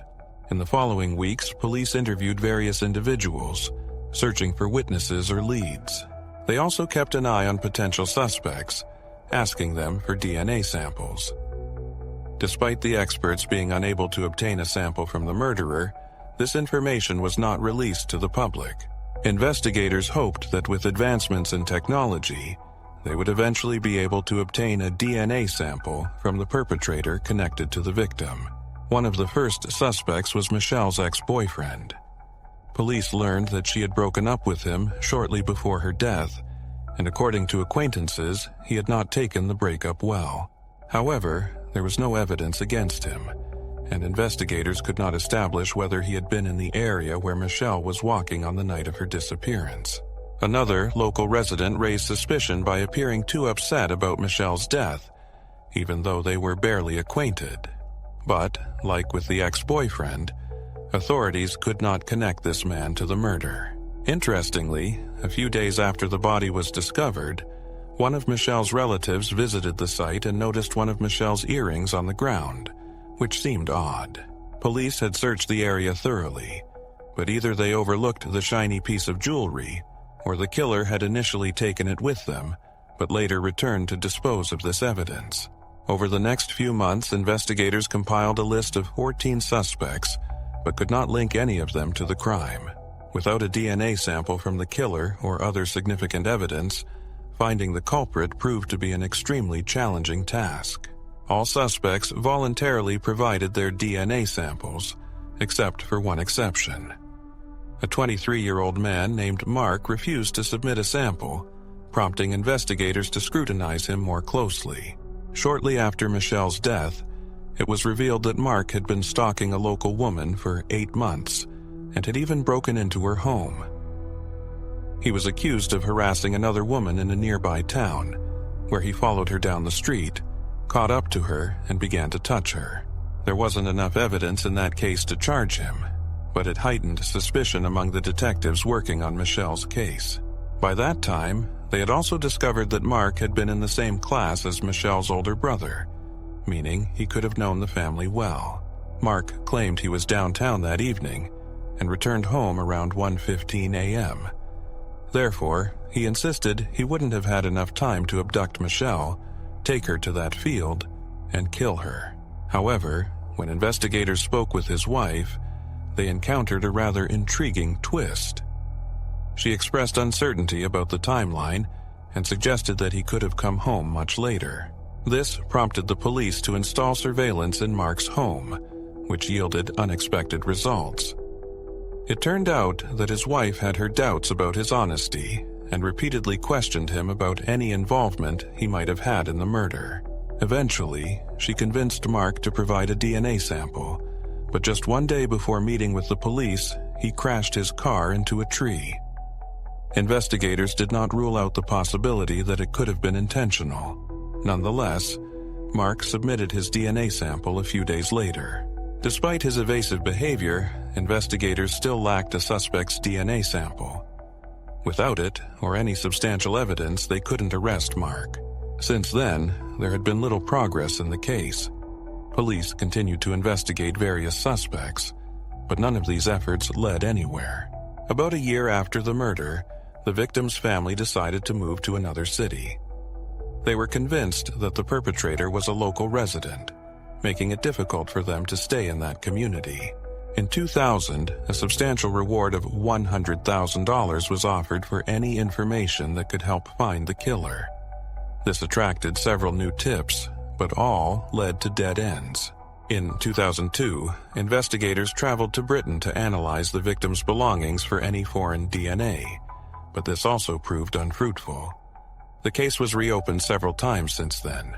In 2009, the reward for information was raised to $500,000, setting a record for the state. This significant amount resulted in a surge of new calls and tips, but ultimately, none of them brought the police closer to apprehending the criminal. In 2019, 20 years after the murder, the case was reopened once again. The police still did not have the killer's DNA sample, as even with modern techniques, they could not identify any foreign DNA from the victim's belongings. Consequently, detectives narrowed their list of suspects down to 5 names.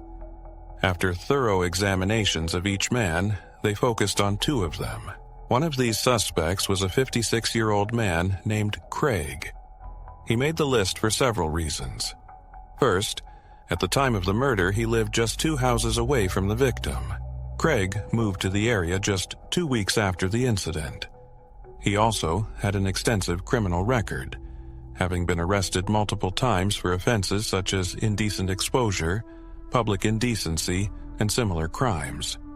In addition to this, he engaged in various illegal activities to make a living. Furthermore, Craig was a suspect in a case involving an attack on another woman from Golgonka a year before Michelle's murder. In that incident, the woman returned home after a party and sat on the steps of her house, waiting for her boyfriend to arrive. At one point, a man approached her, later identified as Craig, who struck her and attempted to assault her. Fortunately, the victim's boyfriend arrived just in time to scare off the attacker.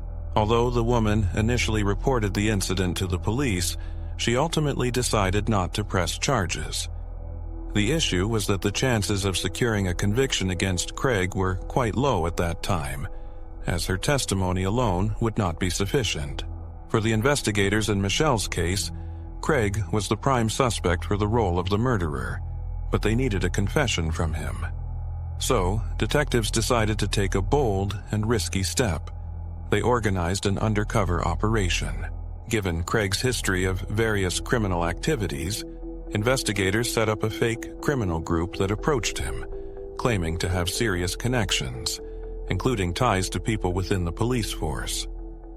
They also mentioned that they were looking to make a lot of money and needed another member for their crew.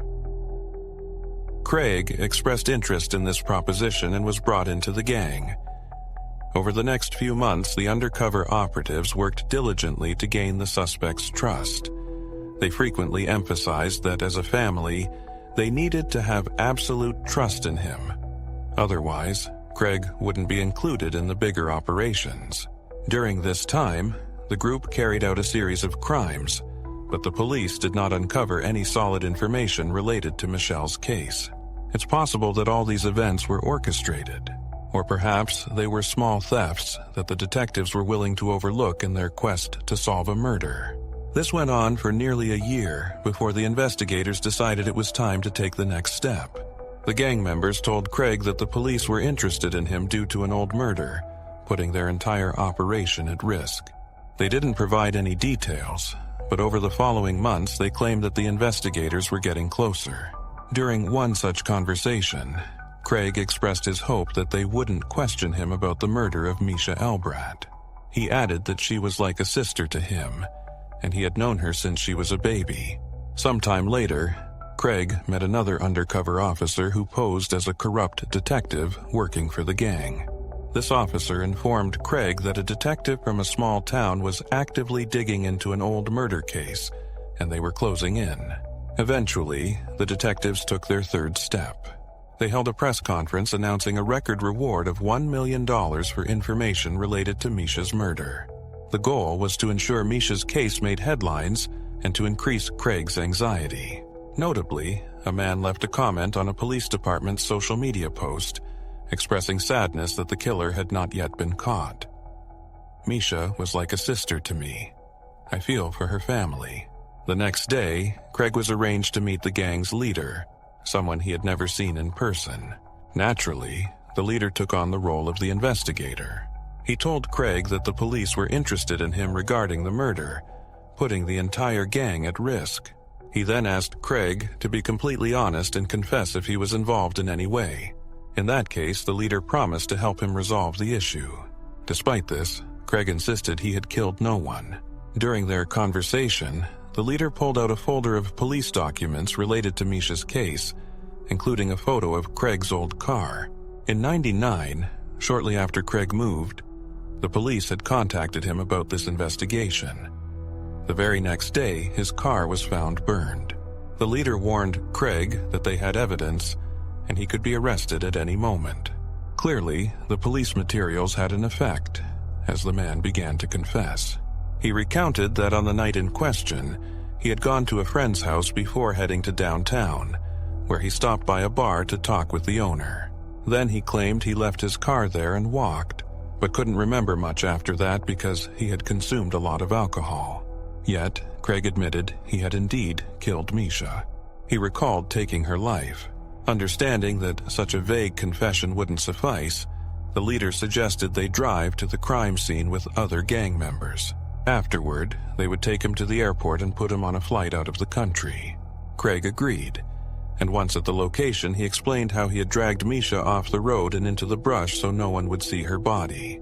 He added that he couldn't remember how long she had been lying there, but he described in detail how he removed part of her clothing. He pointed out that the clasp on her bra was broken. This detail had never been disclosed, and only the murderer could have known it. Additionally, Craig admitted that he had attempted to date another woman a year before the murder, but was scared off by the victim's boyfriend at that time. He described the incident in detail, leaving no doubt about the truthfulness of his statements. After receiving his confession, the gang indeed took him to the airport, but there, reinforcements were already waiting. Craig was arrested for the murder of Michelle and was placed in jail awaiting trial. The trial began in 1923, and Craig was convicted on 2 counts. He maintained his innocence while his lawyer argued about the circumstances under which the confession was obtained. The defense pointed out that initially, his client had told undercover officers about his innocence and had only made a false confession under severe pressure. However, the prosecution insisted that Craig always had a choice. He could have simply walked away, left the gang, and told no one about his involvement in the murder. Moreover, the man had provided several details, such as the method of the murder and the broken clasp of the bra, details that someone uninvolved in the case simply could not know. According to the prosecution, Craig had spotted Michelle on one of the main streets of the city and either offered her a ride or walked her home. Given that the girl was familiar with him and felt safe, she likely agreed. When they reached a secluded area, Craig could have attacked her and dragged her off the road toward the railway tracks, where she was found dead. The trial lasted 7 weeks, and ultimately, Craig was found guilty of Michelle's murder and of assaulting another woman. The victim testified at the trial and once again identified the man, but this time she didn't have to worry about him escaping justice. The judge sentenced him to 32 years in prison, with the possibility of parole after 24 years. Thus, he would be eligible for release at age 77 or older. Michelle's relatives, who had long since lost hope of achieving justice, thanked the detectives for their relentless efforts in uncovering the truth. This tragedy forever changed their family. 6 years after the girl's death, her parents divorced, and her mother struggled to find the strength to move on. Her father, meanwhile, could not stop blaming himself for what had happened, feeling it was their duty to protect her. All they could do was find some solace in knowing that the murderer would likely spend the rest of his life behind bars. Feel free to share your thoughts on this story in the comments, and don't forget to like this video if you enjoyed it. We also recommend subscribing to our channel, where we publish the most interesting crime news from around the world every day. Thank you for watching.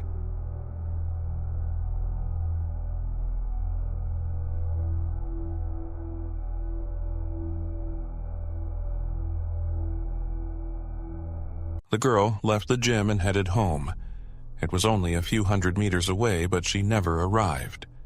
The police soon began searching for her. Over time, her disappearance became one of the largest cases in modern Italian history, and its shocking conclusion shook millions. No one could have imagined that the details of this case would outdo any detective film plot, proving that sometimes truth really is stranger than fiction. Yara Gambirasio was born on May 21, 1997, in a small Italian town called Brembate di Sopra.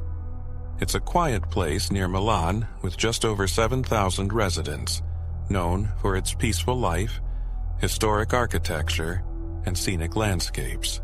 Her family had lived in the area for generations. Yara had loving parents, an older sister, and 2 younger brothers. She loved the town and attended the local school, where she had many friends and was very active in gymnastics. Just a few hundred meters from her home was a large sports center where she trained nearly every week. On November 26, 2010, at the age of 13, she planned to make a quick stop at the gym to drop off a tape recorder for her coach. Around 5:15 p.m., she said goodbye to her parents, promising to be back in about an hour. Her parents had no worries about letting her go alone. The town was very safe, and the walk to the gym took only a few minutes. However, that evening, they began to worry as Yara was clearly late. By 7 o'clock p.m., she still hadn't come home, which was unusual. Her mother tried calling her around 7:11 p.m., but her call went straight to voicemail. Growing increasingly anxious, her parents immediately called the police. The case was forwarded to the larger police department of a nearby city, about 11 kilometers away. Yara's disappearance was assigned to an experienced detective, Letizia Ruggeri. Ruggeri quickly organized a search team and reached out to the local police for support. After speaking with Yara's parents, officers went to the gym to reconstruct the evening's events. Her coach confirmed that Yara had come to the gym around 5:30 p.m. Other witnesses also reported seeing her. She chatted with a few friends, did a bit of training, then said goodbye and headed home. Police later discovered that at 6:44 p.m., Yara had sent a message to a friend. That was the last time anyone heard from her. The investigators determined that Yara had likely disappeared somewhere between the sports complex and her home on her way back. They divided into several groups. One went door to door looking for witnesses, while others began reviewing surveillance footage. Several people near the sports center that evening reported seeing a girl resembling Yara. They mentioned that she was talking to two men standing by a red car. However, the police were unable to confirm if it was indeed her. They searched the entire sports complex but found no sign of Yara. Meanwhile, local and military police combed the streets, fields, and banks of a small river running through the town. Firefighters also joined the search, along with volunteers, but no trace of her was found. The detective requested assistance from search dogs, which were able to pick up Yara's scent from items her parents had brought. However, instead of leading police from the sports center toward her home, the dogs indicated that she had traveled in the opposite direction, toward a small town called Mapello. Detective Ruggieri also requested Yara's phone location data, which showed that it had connected to a tower in Mapello at 6:49 p.m., just 5 minutes after she sent her last message to a friend. Given the distance from the sports center, it was clear she wouldn't have been able to walk there in such a short time, suggesting that she had traveled by some form of transportation.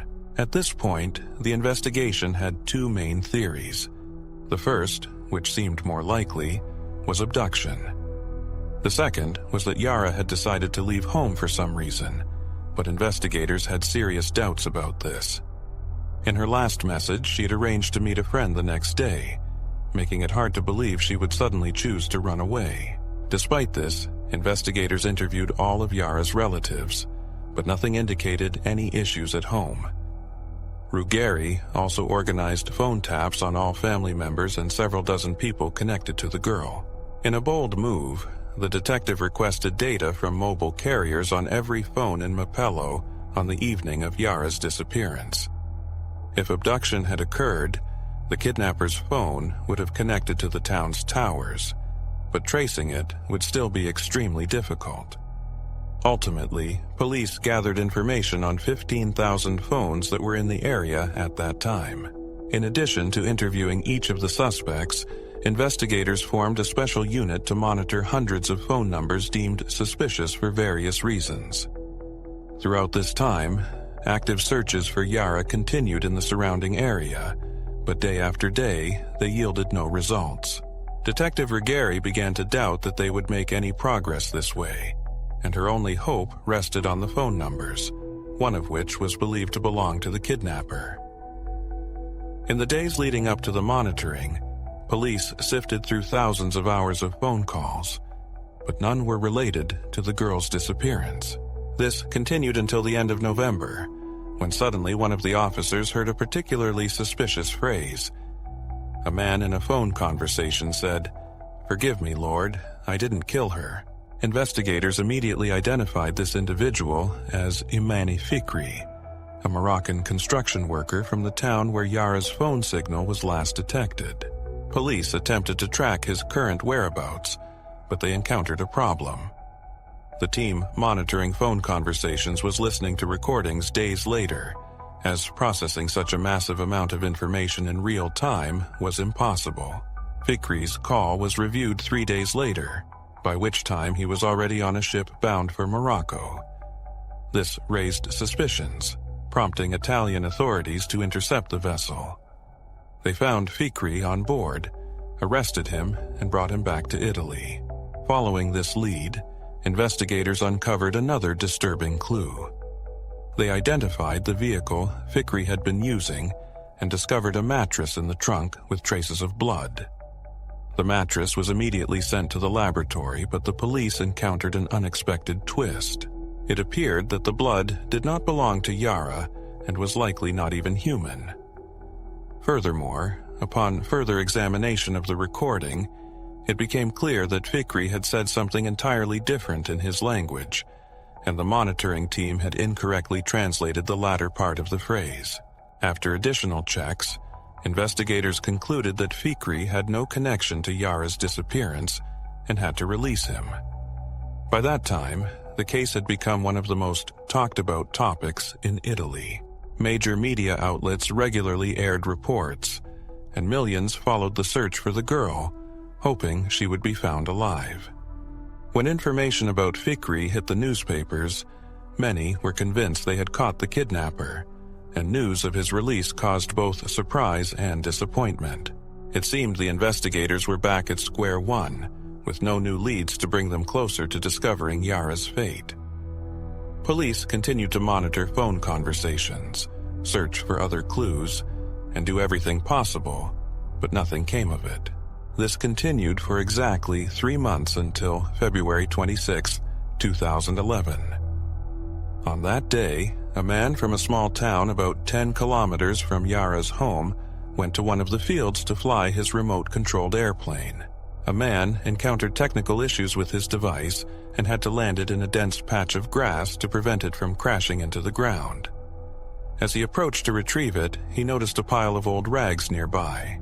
Initially, he thought nothing of it, but then he saw a pair of shoes sticking out from beneath the pile. Alarmed, he called the police. When investigators arrived, they discovered a decomposed human body beneath the rags. Its state of decay made it impossible to visually identify the remains. However, as soon as the lead detective arrived at the scene, she immediately recognized the clothing. The body was dressed in the same outfit that a young girl, Yara, had worn 3 months ago when she was last seen heading to her sports facility. Near Yara's body, investigators found her iPod, house keys, SIM card, and a removable battery from her cell phone. However, the phone itself was nowhere in sight. Italy's top forensic pathologist was called in to examine the remains. She concluded that the cause of death was multiple stab wounds. Although there was no evidence of sexual assault, the fact that some of Yara's clothing was missing led investigators to believe this could have been the motive behind the crime. Forensic experts found fiber particles on her clothing, commonly used in a specialized type of fabric. This detail suggested that her killer might have worked in a related industry. Additionally, they discovered 2 foreign DNA samples on the victim's gloves and on the battery from her phone. But there were immediate challenges. First, the DNA samples were small and degraded, making it difficult to create a full profile. Second, there were no matches for these samples in any databases, leaving investigators at a dead end. 2 months later, the investigation took an unexpected turn. Forensic analysts discovered biological material on the victim's underwear, enabling them to build a full DNA profile of an unknown male. With this breakthrough, the detective organized teams to pursue every possible lead. Some officers were assigned to collect DNA samples from Yara's family, friends, and anyone who had been at the sports complex that night. Others were tasked with analyzing cell phone records, identifying individuals whose phones had moved from Yara's town to the nearby area on the night she disappeared, and requesting DNA samples from those individuals. The scale of the task meant it took weeks to see any results. Despite involving 3 labs across Italy, the DNA analysis process was lengthy, sometimes taking years. In the months that followed, thousands of DNA samples were collected, yet none matched the killer's profile. Ritatia continued to ponder what else she could do to catch the criminal, and soon an idea struck her. Not far from the field where the body of Yara was discovered, there was a nightclub. The detective knew that killers often leave their victims' bodies in familiar areas, and this club had a reputation for being unsafe. It was frequented by people with criminal backgrounds and other questionable characters, which sparked an idea. She decided to collect DNA samples from all the club's regular patrons. The detectives arranged for several officers to keep watch at the club on Fridays and Saturdays, asking for DNA samples from everyone present. Additionally, all clubgoers were required to have a membership card, which meant they could access information about every visitor. Ritatia understood that the chances of success were slim, but given the lack of other leads, she decided to pursue this avenue. She began waiting for results, and soon received a call from the lab. The DNA of one of the club's patrons matched the criminal profile. His name was Damian. However, an unexpected issue arose. The match was only partial, and the man was quickly cleared from the suspect list since he was on another continent at the time of Yara's disappearance. Still, for the investigator, it was a significant breakthrough. Experts indicated that since his DNA only partially matched, he must be related to the actual killer. Ritetia and her team began investigating Damien's family, trying to identify the most likely suspect. Considering this was before genetic genealogy became common in forensic science, this method of suspect identification was new and complicated. They discovered an unexpected fact. Damien's mother had been a housekeeper for Yara's family for years, but left when Yara was a child. The revelation that someone in her family could be a murderer shocked her deeply. Despite this discovery, the search for the killer dragged on for many months. Ritetia concluded that none of the immediate relatives of Yara or her son were the killers, meaning they would have to sift through hundreds, if not thousands, of distant relatives. As months passed without progress, criticism mounted against Ritetia and her team, accusing them of unprofessionalism and a lack of commitment to the case. Eventually, several politicians intervened, attempting to pressure the detectives off the case, but they were unsuccessful. Despite the immense pressure, Ritetia continued to do everything possible to uncover the identity of the criminal. Her team sifted through various genealogical records dating back to 1716, examining thousands of individuals, only to find themselves repeatedly hitting dead ends. This continued until September 2011, when investigators finally made progress. One of the genealogies led them to a man named Giuseppe, who was already deceased. However, his widow had preserved some items that contained his DNA, allowing experts to extract a profile. The results indicated that Giuseppe was likely the father or grandfather of the perpetrator, as his DNA was found on the victim's undergarments. Giuseppe had 2 sons, and investigators approached them for DNA samples, but they faced unexpected disappointment. Although the results showed a close match, neither of them was the killer. This left Ritetia in a difficult position. The criminal had to be closely related to this family, but all the male relatives yielded no complete matches. One possibility remained. Giuseppe might have had a son with another woman that his own family knew nothing about. The detectives focused on this angle, but uncovering such delicate information proved extremely challenging. They interviewed thousands of people who might have known Giuseppe during his lifetime, and after nearly a year, they received an intriguing lead. It turned out that, starting in the 1960s, Giuseppe frequently visited a spa resort in a small town without his wife. He spent a week there every May, never bringing his family along. Ritetia then requested archival documents about guests at the spa during those years. To her surprise, the records were still available, and investigators began examining them. They compiled a list of all the women who stayed at the resort at the same time as Giuseppe. This process stretched on for a year, yet Ritetia still struggled to find potential lovers of Giuseppe. During this time, journalists learned about the investigators' work, and the story of a possible secret child spread through the news. This sparked increased interest from hundreds of thousands of Italians, and journalists began to chase these leads themselves, discovering numerous similar stories. For instance, in one small village, 5 such cases came to light. This continued until 2014, when investigators finally made significant progress. The number of people aware of the case and the search for Giuseppe's possible lover grew, and police regularly received tips, though all led to dead ends. But in the summer of this year, everything changed. Investigators received information that the man might have had an affair with a woman named Arzufe. Upon checking their records, they suddenly discovered that they had already collected a DNA sample from this woman 2 years ago. However, the initial results showed that she was not related to the DNA profile of the criminal. Despite this, Ritetia requested experts to conduct a retest. What followed was an unexpected twist. It turned out that during the first testing, The specialist had confused the criminal's sample with Yara's sample and had compared it with the DNA of Arzoufe. Now, with different experts comparing the correct samples, the police experienced a breakthrough. Arzoufe was indeed the mother of the killer. With this long-awaited confirmation, Reticha learned that Arzoufe had 2 children, twins, a boy and a girl.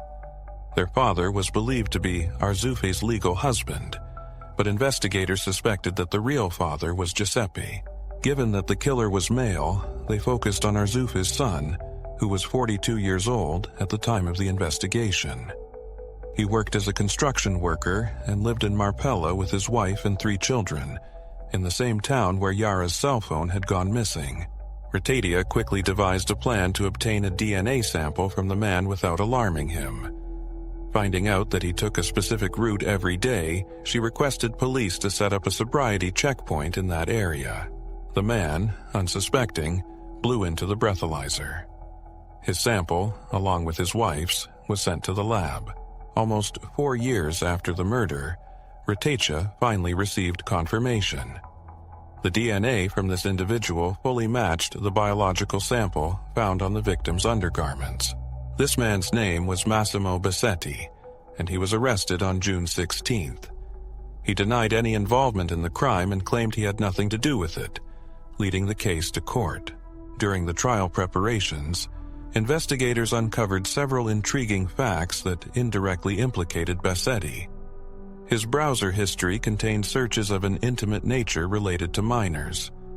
On the night of Yara's disappearance, his phone was located in her town, but at 5 o'clock he turned it off and did not turn it back on until the next morning.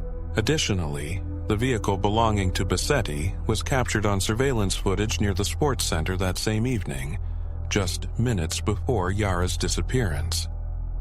The car had no license plates, making it quite difficult to identify the driver until the man was arrested.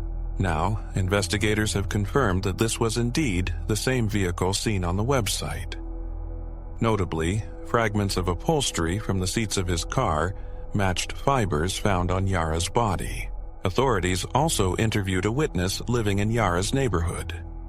She reported that on the evening in question, she stepped outside to take out the trash when a car sped past her house. According to her description, the vehicle resembled Bassetti's, and she claimed to have seen a child inside. She also heard screams coming from the car. In addition, police discovered that the man frequented a pizzeria on the same street as Yara's home several times a week. This suggested that he may have seen the girl long before the abduction, possibly even planning it. Regarding the surveillance footage, Bassetti insisted that he was simply driving home from work on that road. However, investigators uncovered evidence that he had not been working that day, corroborated by his colleagues' testimonies, camera recordings, and data from his phone. The trial began in the summer of 2019, a year after his arrest, capturing the attention of millions across Italy. Virtually no one doubted that Bassetti was the killer. However, the court proceedings took several unexpected turns. The prosecution's narrative was straightforward. Bassetti could have been stalking Yara for days or even weeks before deciding to abduct her as she left the sports complex. He then took her to the field where her body was later discovered and killed her. As for his motive, prosecutors believed that Bassetti planned to assault his victim, but, for some reason, did not carry out his original intentions. His wife testified in court, claiming that at the time of Yara's disappearance, he was home having dinner with the family. However, this contradicts the surveillance footage from near the sports center. Furthermore, police found 3 witnesses who saw Bassetti's car during the time he was supposedly at home. Strangely, the defense insisted that their client was innocent, presenting several alternative theories to support this claim. First, Bassetti himself stated that he frequently had nosebleeds, which could have gotten on his clothes and tools. His attorney suggested that the real killer might have somehow come into contact with his blood, leading to it being found on Yara's remains. The attorney then attempted to challenge the DNA evidence, arguing that the experts made a mistake. He explained that there are two types of DNA. One type changes between individuals, allowing for clear differentiation even among close relatives, like brothers. The other changes very slowly over human timescales. Significant differences in ancestry can take hundreds of thousands of years to form, making it much harder to establish distinctions between relatives.